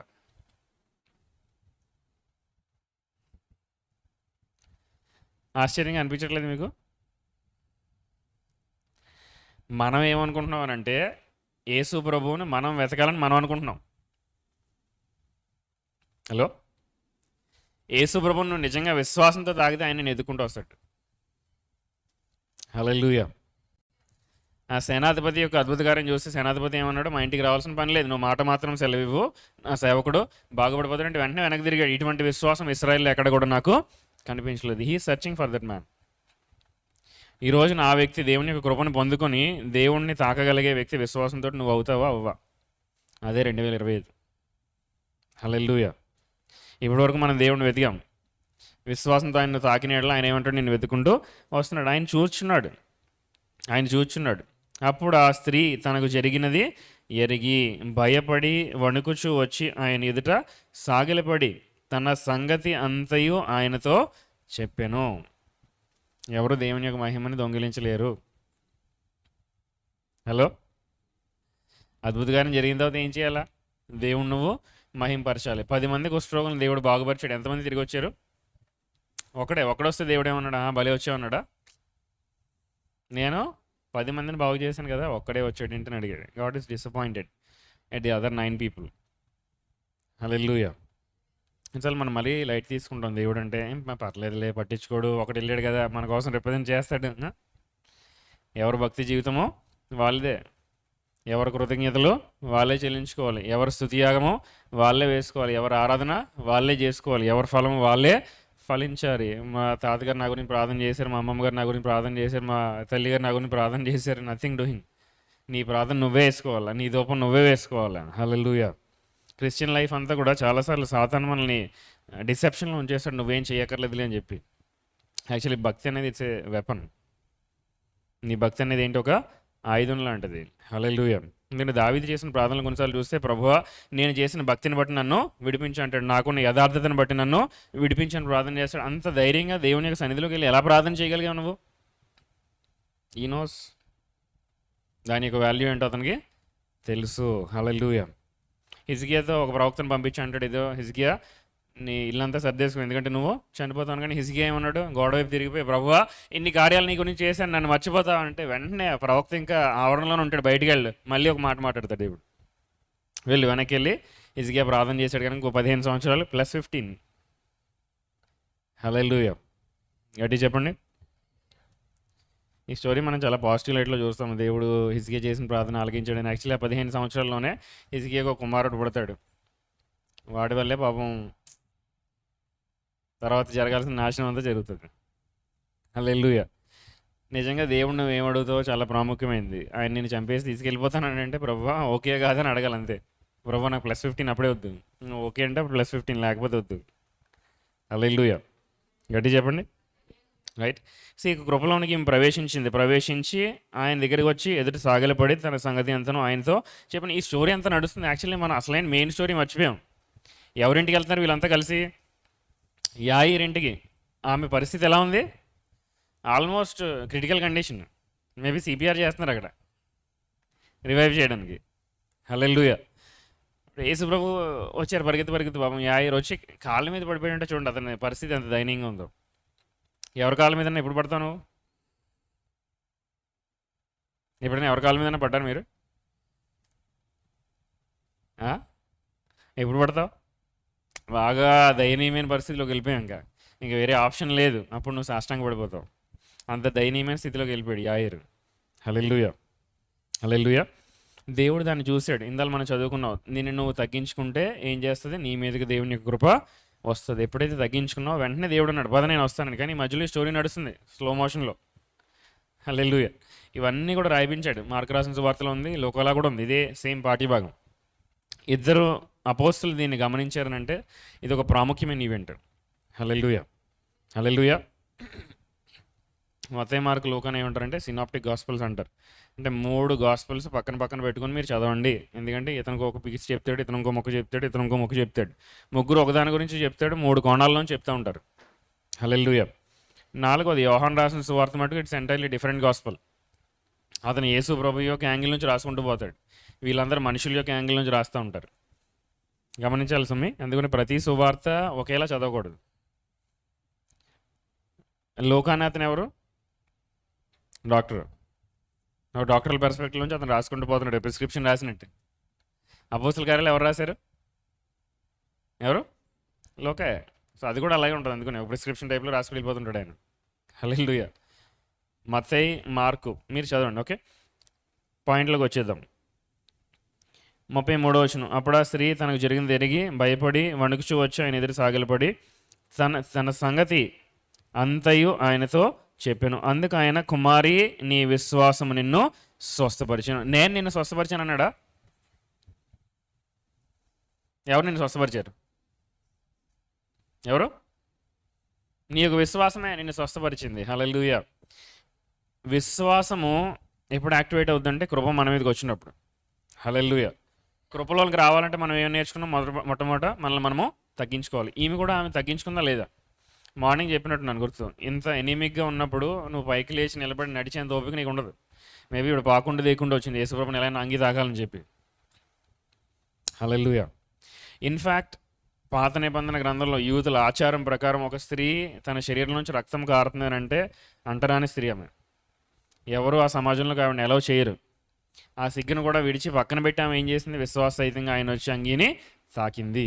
హల్లెలూయా. అంటే ఈ కృపలోకి యాక్సెస్ ఉంటుంది, కానీ విశ్వాసంతో నువ్వు ఆయన పట్టాలి అని అంటే కనుక కొన్ని విషయాలను నిన్ను నువ్వు తగ్గించుకోవాలి. ఆమేన్. పక్కన అడగండి, కొన్ని విషయాలు మిమ్మల్ని మీరు తగ్గించుకుంటే దేవుని యొక్క విశ్వాసంలోనికి ప్రవేశిస్తారు. అన్లెస్ అని అంటే ఇలా తగ్గింపు అనే స్వభావం మనకు రాకుండా దేవుని యొక్క కృపలోకి, దేవుని యొక్క విశ్వాసంలోకి మనకి యాక్సెస్ అనేది రాదు. రైట్? ఓకే. 34వ వచనం. అందుకు ఆయన, కుమారి నీ విశ్వాసం నేను స్వస్థపరచును, సమాధానం గలదానవే పొమ్ము, నీ బాధ నివారణే, నీకు స్వస్థత కలుగుగాక అని ఆమెతో చెప్పాను. సమాధానం కలవానవే పొమ్ము, go in peace, be made whole అన్నాడు. అంటే సంపూర్ణత కలదానవే పొమ్ము. ఆవిడైతే యాక్చువల్లీ ఫిజికల్ హీలింగ్ కోసం వచ్చింది, ఆ రక్తస్రావం అనే ప్రాబ్లం పోవాలని వచ్చింది. దేవుడు ఏమంటున్నాడు? సంపూర్ణత ఇస్తున్నాడు. కృప ఏం చేస్తుంది అని అనుకంటే నువ్వు అనుకున్న దానికంటే ఇంకా ఎక్కువ ఇస్తుంది. హలో, నువ్వేమంటున్నావు అంటే మంచి ఉద్యోగం ఇవి, అందులో హైక్ ఇవ్వని అంటున్నావు. ప్రభు ఏమంటున్నాడంటే దాంతోపాటు ఒక బిల్డింగు, మంచి భార్య, మంచి భర్త, ఇవన్నీ కూడా అనుగ్రహిస్తాను అన్నాడు. That is grace. సొలొమోన్కి ఒక రోజు రాత్రి వచ్చి కనిపిస్తాడు. సొలొమోన్ నీకు ఏం కావాలంటే, సొలొమోన్ ఏమంటాడు? ప్రభువా, ఇంత గొప్ప జనాలు నాకు ఇచ్చావు, కానీ వీళ్ళు పరిపాలించడానికి నా దగ్గర జ్ఞానం వివేచన లేదు, నాకు జ్ఞానం వివేచన ఇవి చాలంటే దేవుడు ఏమంటాడు? నువ్వు నన్ను ధనము కానీ, భార్యలు కానీ, భర్తలు కానీ, ఆస్తిపాస్తులు కానీ ఇవి అడగలేదు, ఓన్లీ జ్ఞానం ఒకటి అడిగావు. కాబట్టి జ్ఞానంతో పాటు నీకు చిరాయునిస్తున్నాను, దాంతోపాటు ఈ బంగారం, ఈ సమస్తం అంతా కూడా నీకు ఇచ్చేస్తున్నాను. దేవుడిని ఏం అడగాలో నీకు తెలియాలి. హలో, మనం సూపర్ మార్కెట్కి వెళ్ళినప్పుడు ఏం చూస్తాం? 1+1 ఆఫర్, 1+2 ఆఫర్స్ ఎక్కడ ఉన్నాయని చూస్తాం. దేవుడి దగ్గర ఎటువంటి ఆఫర్ ఉందో నీకు తెలియాలి. ఏది యాక్టివేట్ చేస్తే వేరేవి యాక్టివేట్ అవుతాయి నీకు తెలియాలి. మొదట ఆయన రాజ్యాన్ని, నీతిని వెతుకున్నప్పుడు ఇవన్నీ కూడా మీకు, చాలామంది అవన్నీ ఎదుగుతున్నాం, దేవుని యొక్క రాజ్యాన్ని, నీతిని వెతకట్లా. ఎప్పుడైతే ఆయన యొక్క రాజ్యాన్ని, నీతిని వెతుకుతే ఏమవుతాయి? ఇవన్నీ కూడా ఆటోమేటిక్గా మనల్ని వెంబడిస్తాయి. హల్లెలూయా. 34. అందుకని, కుమారి నీ విశ్వాసం నేను స్వస్థపరిచిన, సమాధానం కలదానమై పొమ్ము, నీ బాధ నివారణ, నీకు స్వస్థత కలుగును కాక నా ఆమెతో చెప్పాను. 30. తిరిగి మన కథలోకి వస్తాం. ఆయన ఇంకా మాట్లాడుచుండగా ఆయన ఏం చేస్తున్నాడట? ఒకవేళ నువ్వే ఈ ఆగిరి పరిస్థితులు ఉంటే ఏం చేస్తావు? ప్రభు ఫాస్ట్గా. అవునా కదా? ప్రభు నా కూతురు చనిపోతుంది, ఇప్పుడు ఎప్పుడు తర్వాత చేయొచ్చు కదా, రేపు చేయొచ్చు కదా ఇవిడికి అద్భుత గారు. పోనీ మా అమ్మాయిని బాగుపరిచింది, అది అప్పుడు చేయొచ్చు కదా గారు. అంటే ఈ ఈ యొక్క పాఠ్య భాగంలో నాకు కనిపిస్తుంది ఏంటంటే, యూ కెనాట్ ఫోర్స్ గాడ్. దేవుని ఫోర్స్ చేయలేదు. ప్రభు చేసి ఆయన మాట్లాడాలనుకున్నాడు కాబట్టి మాట్లాడతాడు అంతే. ఆయన రావాలనుకున్నాడు కాబట్టి నీ ఇంటికి వస్తున్నాడు. హల్లెలూయా. కొన్నిసార్లు క్రైస్తవ జీవితం ఎలా ఉంటుందంటే, మనం ఒక ప్రేయర్ రిక్వెస్ట్ పట్టుకుని దేవుడి దగ్గరికి వెళ్తాం, ప్రభు ఇది చేయొచ్చు అని చెప్పి. మధ్యలో ఇంకోళ్ళు ఎవరో వచ్చి మనకు ఒక ప్రేయర్ రిక్వెస్ట్ ఇస్తారు. వాళ్ళ ప్రేయర్ రిక్వెస్ట్ గురించి కూడా మనం ప్రార్థన చేస్తుంటాం. వాళ్ళ ప్రేయర్ రిక్వెస్ట్ అయిపోద్ది కానీ మనది ఇంకా అవ్వదు. అప్పుడు ఎటువంటి యాటిట్యూడ్ ఉంటుంది నీలో? ప్రభు వాళ్ళకి చేస్తాం, నాకు చేయగా. హల్లెలూయా. ఇక్కడ పాపం నడుస్తూ ఉంటే మాట్లాడుతున్నాడు పాపం యేసు ప్రభు. అక్కడ ఆగి మాట్లాడుచుండగా సమాజ మందిరపు అధికారి ఇంటి నుండి కొందరు వచ్చి, నీ కుమార్తె చనిపోయింది, సిపిఆర్ అయిపోయింది, చాప్టర్ క్లోజ్, నీవిక బోధకుని ఎందుకు శ్రమ పెట్టుదు అని. అంటే వీళ్ళ విశ్వాసం ఎక్కడి వరకు వచ్చింది?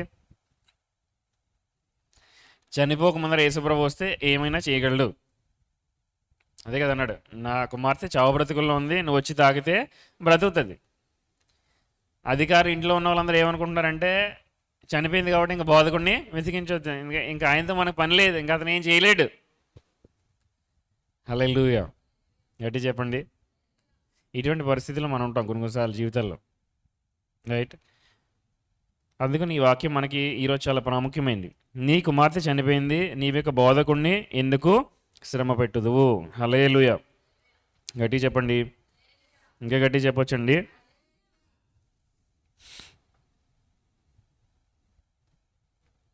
ముప్పై 6వ వచనం. యేసు వారు చెప్పిన మాట లక్ష్య పెట్టక. అండర్లైన్ చేసుకోండి ఈ పాయింట్, చేశారు ఆల్రెడీ. యేసు వారు చెప్పిన మాటలు కొట్టేయాలి. కొన్ని మాటలు మీరు అన్ని మాటలని లక్ష్య పెట్టామంటే హర్ట్స్తో మిగులుతావు నువ్వు. గాయాలు అయిపోయి ఉంటాయి నీ హృదయంలో. అందరు చెప్పిన మాటలు వినేసి, బాబు మమ్మీ ఇలా అన్నదేంటి, డాడీ ఇలా అన్నారేంటి, బాడీ ఇలా అన్నాడేంటి, భర్త ఇలా అన్నదేంటి, ఫ్రెండ్ ఇలా అన్నాడేంటి, ఇవన్నీ విన్నావు అనుకో నువ్వు. యేసుప్రభు మాటలు ఇంకా వినలేవు నువ్వు. Hurt people hurt other people అని చెప్పి గాయపడిన మనసు ఉంటే ఇతరులను గాయపరుస్తుంటావు నువ్వు. కంప్లీట్గా హోల్ అవ్వాలి, ఫస్ట్ హీల్ అవ్వాలి. ఆ తర్వాతే నీ హృదయం ఎవరికైనా నువ్వు ఇవ్వగలుగుతావు. హల్లెలూయా. ఇన్ఫ్యాక్ట్ దేవుడికి కూడా అంతే. మనం ఎలా ఉంటామంటే చాలాసార్లు ప్రభు విరిగి నలిగిన హృదయం దేవునికి ఇష్టమైన బలి అని చెప్పి ప్రతిసారి మన హృదయం పక్కన కొట్టుకుని ప్రభు దగ్గరికి వస్తూ ఉంటాం. దేవుడికి మటుకు పరిపూర్ణమైన హృదయం అంటే నచ్చదా? హలో, పాత నిబంధనలు మీరు అర్పణలన్నీ చూస్తే కనుక, అర్పణ తీసుకొచ్చేటప్పుడు ఆ గొర్రెపిల్ల మేకపిల్ల ఎలా ఉండాలి, దాని మీద ఎటువంటి మచ్చ కూడా ఉండకూడదు. That is what God desires. కొత్త నిబంధనలు డిస్కౌంట్ ఇచ్చాడు, ఎందుకంటే కృపలోకి మనం వచ్చాం కాబట్టి. నువ్వు ఎలా అన్నా రమ్మని చెప్పాడు. పాత నిబంధనలు నీకు అటువంటి ఆప్షన్ లేదు. కొన్నిసార్లు పాత నిబంధన చదువుతున్నా డౌట్ వస్తుంది, ప్రభు నా దగ్గర అటువంటి మేకపిల్ల లేకపోతే అన్ని మచ్చలు ఉన్నాయి ఉంటే నీకు అర్పణ అర్పించే అర్హత కూడా కోల్పోయావు. హల్లెలూయా. ఇందాక మీరు అందరూ స్తుతించి గంతులేసి దేవుడిని ఆరాధన చేశారు, గుర్తుందా? అందరికి ఇటువంటి అవకాశం రాదు. Not everybody has that opportunity. ఆ అవకాశం కూడా మనం ఏం చేయాలంటే పట్టుకోవాలి దాన్ని. హల్లెలూయా.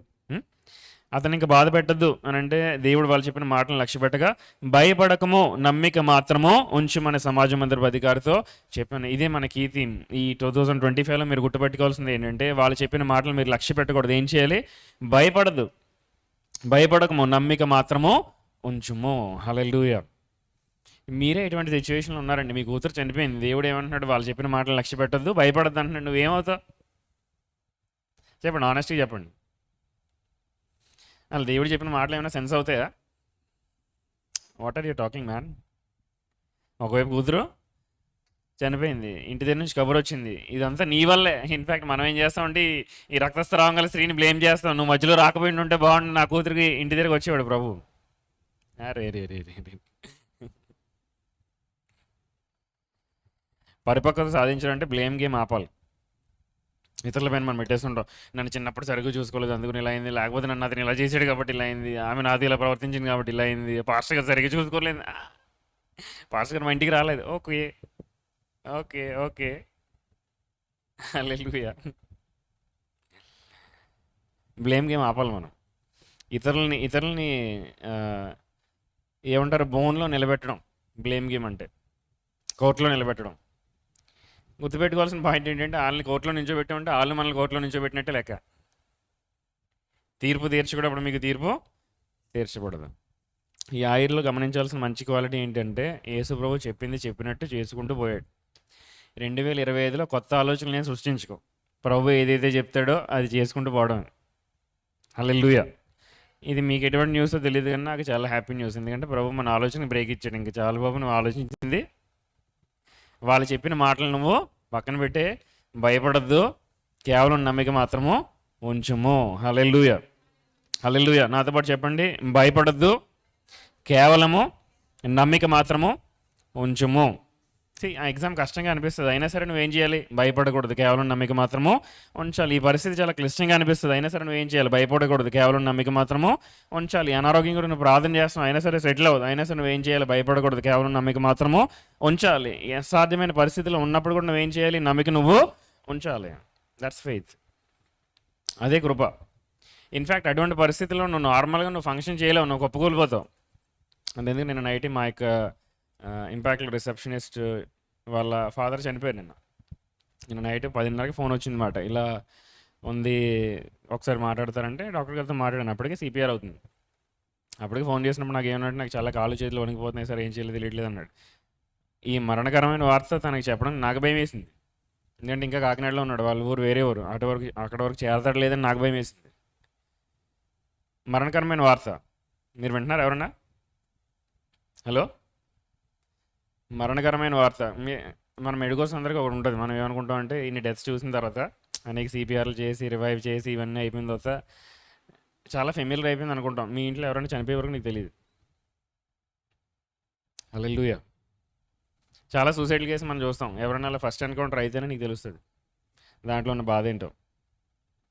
హల్లెలూయా. బయట వాళ్ళ మరణాలన్నీ వేరు, ఇంట్లో జరిగితే ఒకటి.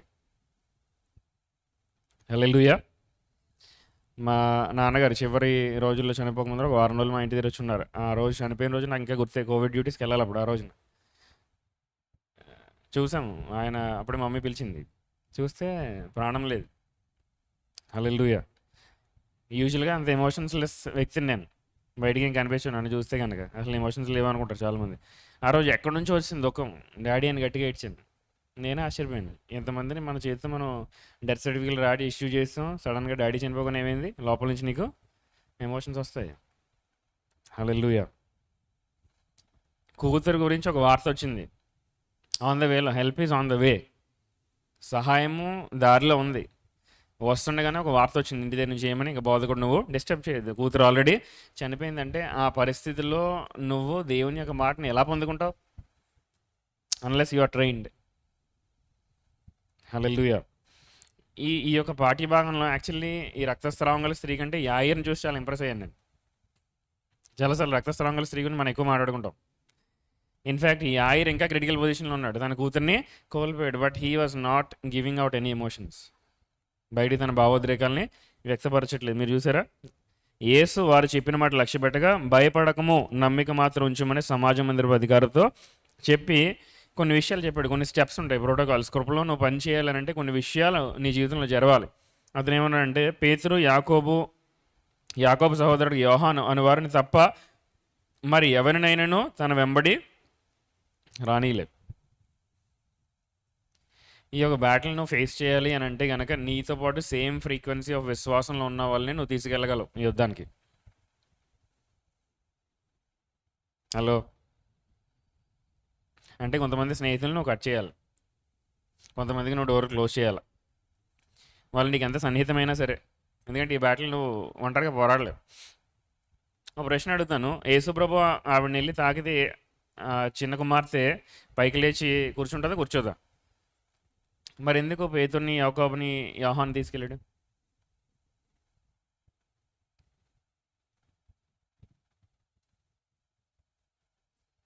ఏమండి? యా, హీఈస్ డిమాన్స్ట్రేటింగ్, దగ్గరుండి నేర్పిస్తున్నాడు. హల్లెలూయా. అంటే మీరు అనొచ్చు, ఒక చిన్న కూతురు చనిపోయి ఉంటే ఇక్కడ నువ్వు డెమో ఇస్తున్నావా? హల్లెలూయా. ఒక ప్రాణం రివైవ్ అవ్వాలి అని అంటే కనుక ఒక ప్రాణం చనిపోవాలి. చనిపోకుండా ఎలా రివైవ్ అవుతావు? వాళ్ళు ఉన్న మైండ్ సెట్ని దేవుడు అటాక్ చేస్తున్నాడు. ఇన్ఫ్యాక్ట్ చెప్పాలని అంటే, నువ్వు బోధకుడువు, నువ్వు ప్రసంగం మాత్రం చెయ్యి, ఓకే అని అంటే చనిపోనంత వరకు నువ్వు ఏదైనా చేయగలవు, సిచ్యువేషన్ నువ్వు కాపాడగలవు. నువ్వు వన్స్ చనిపోతే నువ్వేం చేయలేవు అన్న మైండ్ సెట్తో ఉన్నాయి బ్రేక్ చేయడం కోసం యేసుప్రభు ఇంటికి వచ్చాడు. హల్లెలూయా, హల్లెలూయా. యేసు వారు చెప్పిన మాట లక్ష్య పెట్టక భయపడకము, నమ్మిక మాత్రం ఉంచమని సమాజ మందిరపు అధికారితో చెప్పి పేతురుని యొక్క వివాహం తీసుకుని లోపలికి వెళ్ళి తన వెంబడి రానియక సమాజ మందిరపు అధికారి ఇంటికి వచ్చి వారు గొల్లుగా నుండి చాలా ఏడ్చుచు ప్రలాపించుచు నుండుట చూచి లోపలికి పోయి మీరేలా గొల్లు చేసి ఏడ్చున్నారు, ఈ చిన్నది నిద్రించున్నదే కానీ చనిపోలేదని వారితో చెప్పాను. నువ్వే యేసుప్రభు స్థానంలో ఉంటే అసలు ఇటువంటి డైలాగులు నీ నోట్లోంచి వస్తున్నాయి అనుకో, నీకేమనిపిస్తుంది?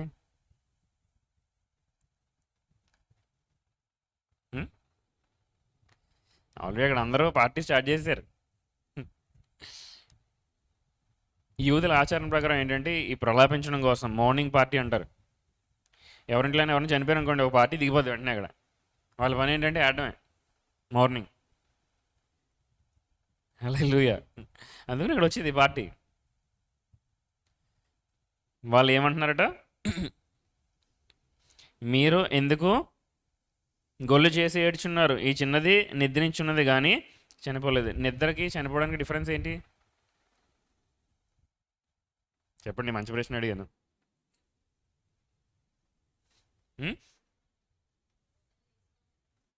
నిద్రలోంచి,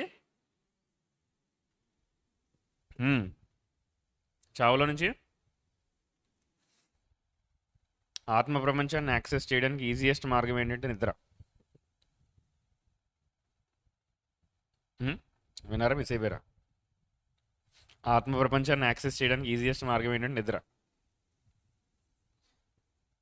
హలో. అందుకని కొంతమంది పడుకున్నప్పుడు దేవుని ప్రత్యక్షలు తెగ వచ్చేస్తుంటాయి, కానీ దాన్ని ఎలా డిసైఫర్ చేయాలో కొంతమంది తెలియలేదు ఇంకా. ఇన్ఫ్యాక్ట్ అందరికీ అవకాశం ఇస్తున్నాడు దేవుడు. అందుకని నువ్వు బాగా స్ట్రెస్ అవుట్ అయిపోయి నీకు సరిగ్గా నిద్ర పట్టలేదు అనుకో, యాక్చువల్లీ నువ్వు స్పిరిచువల్ లైఫ్లో అంత సరిగ్గా ఉండలేవు. నేను రోజంతా పట్టుకుని అలా భారం మోస్తూ ఉంటావు. రాత్రి చక్కగా నిద్రపోతే కళ వచ్చిందని అంటే అది సరైన నిద్ర. రెమ్ స్లీప్లోకి ఎంటర్ అయ్యాను.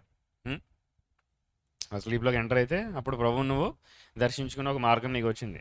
ఎంతమంది ఇక్కడ ఉన్న వాళ్ళు కళ్ళకి అంటారు? కళ్ళు వస్తాయి 1 2 3 4 5 6 7 8 కళలు. మీరంతా చాలా పరిశుద్ధులండి బాబు. ఎంత తరచుగా వస్తాయి? వారానికి ఒక కళ వస్తుంది అన్న వాళ్ళు చేతులు పైకెత్తండి. వారానికి ఒకటన్నా వస్తుంది. Very good, very good, very good, very good, very good. వారానికి ఒకటి. ఓ మై గాడ్, మీరందరికీ కళ్ళు రాసుకుంటున్నారా? ఎన్ని కళలు వచ్చి అయిపోయే వరకు రాసుకోండి. ఎందుకంటే మీకు అన్ని కళలు చూపిస్తున్నాడంటే దేవుడు ఏదో గొప్ప ఉద్దేశం కలిగి ఉన్నాడు మీ పట్ల. ఇవన్నీ నెరవేర్పులోకి రావాలి. ఇన్ఫ్యాక్ట్ ఎక్లీజియాస్టిస్ అనుకుంటా ప్రసంగ గ్రంథంలో ఉంటుంది, ప్రతి కళకి ఒక అర్థం ఉంటుంది. అదే ప్రతి కళ ఇంపార్టెంట్ కాదు. కొన్నిసార్లు మనం ఎక్కువ ఆలోచించడం వల్ల కూడా కళ్ళు వస్తాయి. ఏది నువ్వు గ్రహించాలి, ఏది నువ్వు గ్రహించకూడదు అనేది నీకు తెలియాలి. కానీ easiest way to enter into spiritual, ఆత్మ ప్రపంచంలో ప్రవేశించడానికి ఈజియెస్ట్ మార్గం ఏంటంటే పనుకోవడం. ఎందుకంటే దేవుడు ఏమన్నాడు, ఈమె చనిపోలేదు, కేవలం నిద్రించున్నది. ఎంత ఈజీగా ఎలా చెప్పవాయి బాబు? పరిస్థితులు అంతా చేయి దాటిపోయినట్టు అరిస్తే అతను ఏమంటున్నాడు, చనిపోలేదు, షీఈ్ ఓన్లీ స్లీపింగ్. కృప నీ పైన ఉంటే ఇటువంటి మాటలు నీ లోపల నుంచి వస్తాయి. హల్లెలూయా. దేవుని కృప పైన నువ్వు ఆనుకొని ఉంటే ఇటువంటి మాటలు నీ నోట్ల నుంచి బయటకు వస్తాయి. వారితో చెప్పాను, అందుకు వారు ఆయనను అపహసించరి వెటకారం ఆడటం మొదలుపెట్టారు. అయితే ఆయన వారినందరినీ బయటికి పంపేశాడు. నీ లోపలికి వస్తున్న ఈ రీమా వాడిని ఎవరైతే అటాక్ చేయడానికి ప్రయత్నం చేస్తున్నారో వాళ్ళందరినీ నువ్వు ఎలిమినేట్ చేసేయాల. హలో. జకరియా పాపం ప్రార్థన చేశాడు, గాబ్రియల్ వచ్చింది ఏమని, ఇదిగో నీ కుమారుడు వస్తాడు అని చెప్పి గాబ్రియల్ చెప్పింది. చెప్పిన వెంటనే మనోడు ఏమన్నాడు, ఎలా జరుగుతుంది ఏంటి స్టోరీ అంతా నాకు చెప్పాను. కానీ పిల్లోడు పుట్టి వరకు నువ్వు మాట్లాడు, ఎందుకంటే నీ మాటలతోనే పిల్లోడిని చంపేసేలా ఉన్నావు నువ్వు. హల్లెలూయా. అంటే దీని ద్వారా నాకు అర్థమవుతున్న విషయం ఏంటో తెలుసా, God is more concern about his vision. ఒక 9 నెలల పాటు నువ్వు మాట్లాడకపోతే అందరూ ఏమనుకుంటారు నీ గురించి అనేది ప్రభువుకి చింతలేదు. 9 నెలల తర్వాత పిల్లవాడు బయటికి రాబోతున్నాడు అనేది దేవుని యొక్క చింత. హల్లెలూయా. గట్టి చెప్పండి. చాలాసార్లు క్రిస్టియన్ లైఫ్ అంటే మనం ఏమనుకుంటామంటే ప్రభు హానోకుని చాలా సంతోషంగా ఉంచుతాడు, అభిని చాలా సంతోషంగా ఉంచుతాడు, సుఖంగా ఉంచుతాడు అని అనుకుంటున్నాం. హల్లెలూయా. మన అందరూ కూడా క్రీస్తు యొక్క స్వరూపంలోకి మారడమే నేను టాప్ మోస్ట్ ప్రయారిటీ. దానికి దేన్నైనా వాడుకుంటాడు. నీ అనారోగ్యం వాడుకోవచ్చు, నీకున్న ఇబ్బందులను వాడుకోవచ్చు, నీ స్నేహితులను వాడుకోవచ్చు, నీ పగవారిని వాడుకోవచ్చు, ఎవరినైనా వాడుకోగలడు దేవుడు. దేవునికి అజెండా ఏంటి? నువ్వు క్రీస్తు యొక్క స్వరూపంలోకి మారాలి. హల్లెలూయా. నీలో ఉన్న డిసప్పాయింట్మెంట్స్, హర్ట్స్ ఎప్పుడు తగ్గుతాయి తెలుసా? నీ అజెండా ఏంటో నీకు తెలిసినప్పుడు. ప్రభు నిన్ను ఎందుకు ఎన్నుకున్నాడో నీకు తెలియాలి. అప్పుడు చిన్న చిన్న విషయాల గురించి బాధపడండి నువ్వు. వాళ్ళని అలా అన్నారు, నన్ను అలౌ చేయలేదు, నన్ను ఇన్వైట్ చేయలేదు, నాకు రెస్పెక్ట్ ఇవ్వలేదు అంటే నథింగ్ డూయింగ్. నీ పని ఏంటి? సువార్త ప్రకటించడం, క్రీస్తు స్వరూపంలోకి నువ్వు మారడం. అది తెలిస్తే ఇవన్నీ కూడా నాకు చాలా చిన్న చిన్న చిన్న విషయాలు అవుతాయి. కొంతమంది వచ్చి చెప్తుంటారు, ఓయ్ ఏంటి ఇంత కష్టంగా ఉందని. అరే బైబిల్ చదువుకోవట్లేదని అనిపిస్తుంది నాకు. బైబిల్ ఎంతోమంది కష్టపడ్డారు. For every one who wants to live a godly life persecution is guaranteed. శ్రమ నీకు ఇచ్చేస్తున్నాడు ఉచితంగా. ఇది 1+1 ఆఫర్లో. నేను భక్తి చేస్తాను అనుకో, దాంతోపాటు ఒక ప్యాకేజ్ వస్తుంది శ్రమ అని చెప్పి. ఇది నీకు అర్థమైతే దాన్ని పెద్ద పట్టించుకో నువ్వు. ఓకే కమ్ వాట్ మే కానీ ఇట్స్ ఓకే. ఎందుకంటే నన్ను పిలిచినవాడు నమ్మదగినవాడు, వాగ్దానం చేసినవాడు నమ్మదగినవాడు, నా విశ్వాసానికి కర్త, దాన్ని కొనసాగించేవాడు వెనుక క్రీస్తు వైపు నేను చూస్తాను. వెనుకున్న వాటిని నేను మరిచి ముందరున్న ఆ యొక్క గొప్ప పిలుపు కోసమే నేను పరిగెడతాను. ఇవన్నీ నా మనసులో ఉన్నప్పుడు చిన్న చిన్న విషయాలు పట్టించుకోవడానికి టైం లేదు. హల్లెలూయా. ఇన్స్టాగ్రామ్లో కామెంట్ చేశారేంటి, ఫేస్బుక్లో లైక్ పెట్టలేదు ఏంటి, యూట్యూబ్లో నాకు ఎవరు వ్యూస్ ఇవ్వలేదు ఏంటి. Don't live mediocre lifes. దేవుడు మనల్ని ఉన్నతమైన పిలుపు కోసము పిలిచాడు. హల్లెలూయా. హల్లెలూయా. రైట్. వాళ్ళందరినీ బయట పెట్టేసి ఏం చేశాడట, ఆ చిన్నదాని తల్లిదండ్రులు తనతో ఉన్నవారిని వెంట పెట్టుకుని ఆ చిన్నది పరుండి ఉన్న గదిలోనికి వెళ్ళి ఆ చిన్నదాన్ని చేయబట్టి తల్లి తాకుమి అని ఆమెతో చెప్పాను. ఆ మాటకు చిన్నదానా లెమ్మని నీతో చెప్పుచున్నానని అర్థం. చనిపోయిన వాళ్ళతో నువ్వు ఎప్పుడైనా మాట్లాడతావా? హలో. ఈవెన్ మనం కూడా డాక్టర్స్ యూజువల్గా సెమీ కాన్షియస్ అన్కాన్షియస్గా ఉంటే ఏమంటాం, బాగున్నావా లేదా, పెయిన్ స్కోర్ ఎంత, అన్నీ చేస్తాను. చనిపోయిన తర్వాత నువ్వు మాట్లాడతావా? మాట్లాడడం. కొంతమంది ఏం చేస్తారంటే చనిపోయిన పరిస్థితులతో కూడా మాట్లాడడం ఆపేస్తున్నారు. అదే ప్రాబ్లం. చనిపోయినట్టు మాత్రం నీకు అనిపించినంత మాత్రం నిజంగా చనిపోలేదు. అందుకని ఏమన్నాడు, అమ్మాయితోటి మాట్లాడుతున్నాడు. హల్లెలూయా. ఆ చిన్నదాన్ని చేయబట్టి తల్లి తాకుమి అని ఆమెతో చెప్పిన మాటకు చిన్నదాన లెమ్మని నీతో చెప్పుచున్నాను అని అర్థము. వెంటనే ఆ చిన్నది లేచి నడవసాగిన.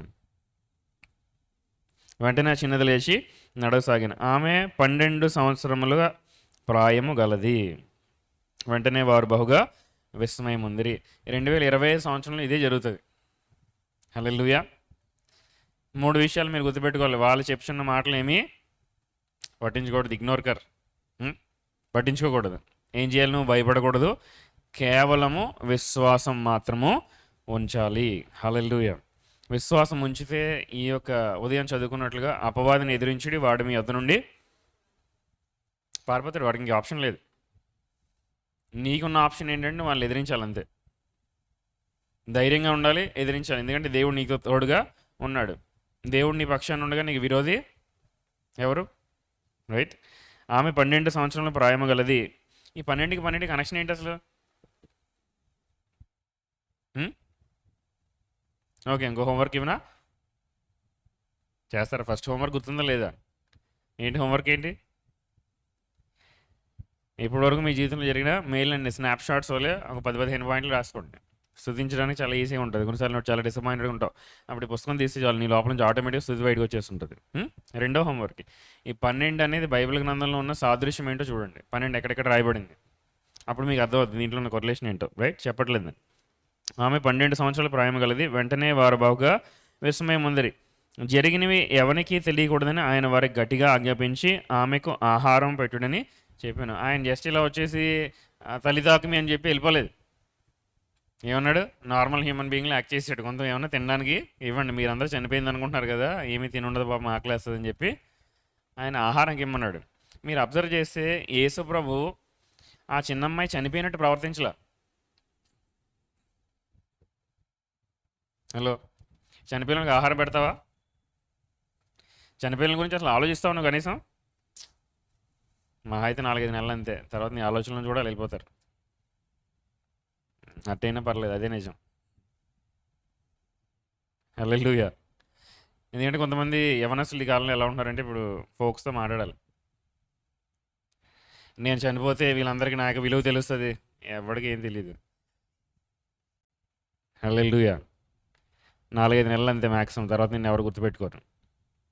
హల్లెలూయా. ఇదే సత్యం. ఈ సత్యం తెలియక బ్లేడ్లు వేసుకుని కట్ చేసుకుని ఉరితాడులు వేసుకుని ఇవన్నీ వద్దు.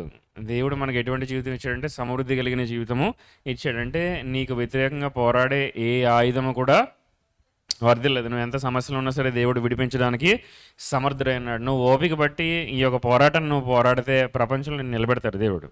హల్లెలూయా. ఎందుకు ఈ ఆయుర్ ఒక్కడి గురించి రాయబడింది? ఇంకెవరిని బాగుపరచలేదు దేవుడు, ఇంకెవరిని చనిపోయిన పైకి లేపలేదు దేవుడు. లాజర్ని లేపాడు, ఇంకెవరిని లేపాడు? నాయన్ అనే పట్టణంలో ఒక విధవరాలి యొక్క కుమారుని కూడా లేపాడు. అది ఇంకా అద్భుతమైన కార్యము. ఆయన పడకెక్కించారు. ఇంకా కొంతసేపు ఉంటే తీసుకెళ్ళి మంటలో కాల్ చేస్తారు, లేకపోతే తవ్వి పాతి పెట్టేస్తారు. అటువంటి టైంలో ఆమె యొక్క బాధ చూశాడు. ఇంత దేవుడు ఏమైనా అడిగాడు? అసలు ఆ స్త్రీ అడిగిందా? God is such a compassionate God. నువ్వేమనుకుంటే నేను చేసిన అహోరాత్రులు ప్రార్థన వల్ల ప్రభుని ఆలగించాడు. ప్రభు నీ యొక్క హృదయాన్ని ఎరిగినవాడు. హల్లెలూయా. అందుకని నీ యొక్క సొంత నీతిపైన సొంత కార్యాలపైన డిపెండ్ అవ్వకూడదు. చేయకూడదని కాదు, చేయాలి. అందరికంటే ఎక్కువ చేయాలి. భక్తి ఎక్కువ చేయాలి, పరిశుద్ధంగా ఉండాలి, నిందారహితంగా ఉండాలి, న్యాయమైన మార్గం నడవాలి. కానీ వాటిపైన నువ్వు అసలు ఆధారపడకూడదు. హల్లెలూయా. హల్లెలూయా. ఎందుకంటే 2025 సంవత్సరం కృప. ఏ సంవత్సరము? అధికమైన కృప. ఎక్సీడింగ్ అబండెంట్ గ్రేటర్ గ్రేస్ అన్నాడు. ఇన్ఫ్యాక్ట్ మాట్లాడుకుంటే అంటే నువ్వు చేయగలిగిన దానికంటే దేవుడు నీతో ఎక్కువ చేయించడానికి ప్రయత్నం చేస్తాడు ఈ సంవత్సరంలో. అందుకని కొన్నిసార్లు స్ట్రెస్గా అనిపిస్తుంది. ప్రభు ఏంటి నేను చేయగలిగిన దానికంటే ఎక్కువ ఇచ్చేస్తున్నావు ఏంటి? Greater grace. మీ ఊహలు అలాగే ఉంటాయి కదా. అందరికంటే టాప్ ర్యాంక్లో ఉండాలి, అందరికంటే మంచిగా సంపాదించాలి, అందరికంటే ఎక్కువ అనాయింటింగ్ ఉండాలి. అరే ఎక్కువ ఇస్తాడు పని, మరి దాంట్లో తప్పేంటి? హల్లెలూయా. కొంచెం ప్రెషర్ పెరిగితే ఏమవుతుంది? డైమండ్ గమని ఫామ్ అవుతుంది. హల్లెలూయా. అర్థమైతే మీకు అర్థం చెప్తున్న విషయం, రైట్? సో ఇక కృపలోకి మనం ప్రవేశించాలి అని అంటే మన ఆలోచన విధానము చాలా ఇంపార్టెంట్. మన లోపల జరుగుతున్న విషయాలను మనం గమనించగలగాలి. మన భావోద్రేకాలు మనం అర్థం చేసుకోవాలి. పరిశుద్ధాత్మ దేవుడు మనలో ఎలా కదులుతున్నాడో మనకి తెలియాలి. హల్లెలూయా.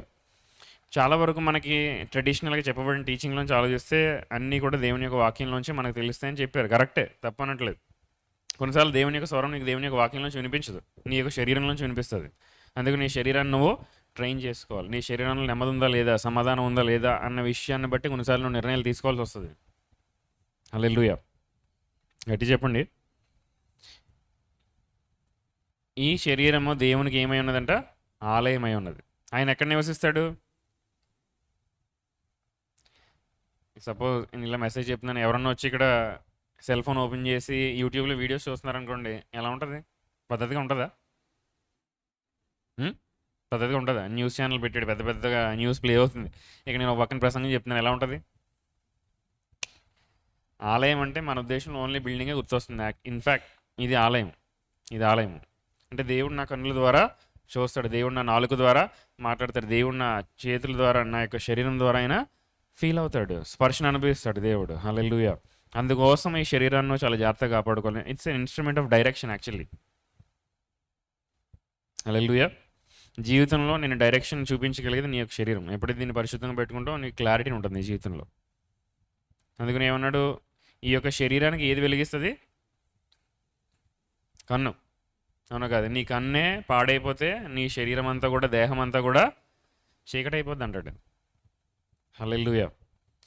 ఇందులోంచి అర్థం చేసుకోవాల్సిన పాయింట్ ఏంటి? మళ్ళీ కన్ను అంటే కన్ను అనుకున్నారు అంటే ఫిజికల్గానే చెప్తున్నాడు, స్పిరిచువల్గా చెప్తున్నాడు.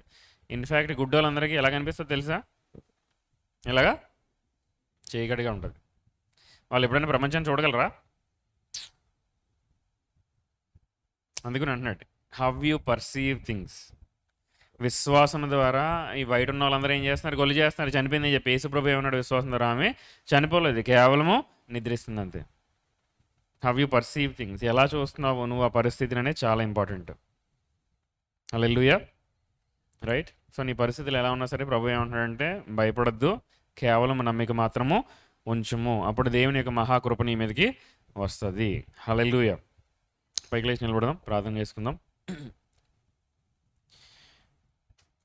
ఈ వెచ్చబడిన వాక్యం నిమిత్తము ఒకవేళ మనం ఏమైనా సరి చేసుకోవాల్సి ఉంటే, మన ఆలోచన విధానం ఏమైనా మార్చుకోవాల్సింది ఉంటే దేవుణ్ణి అడుగుదాం. ప్రభువా, ఎటువంటి ఆలోచన విధానం నేను కలిగి ఉండాలి,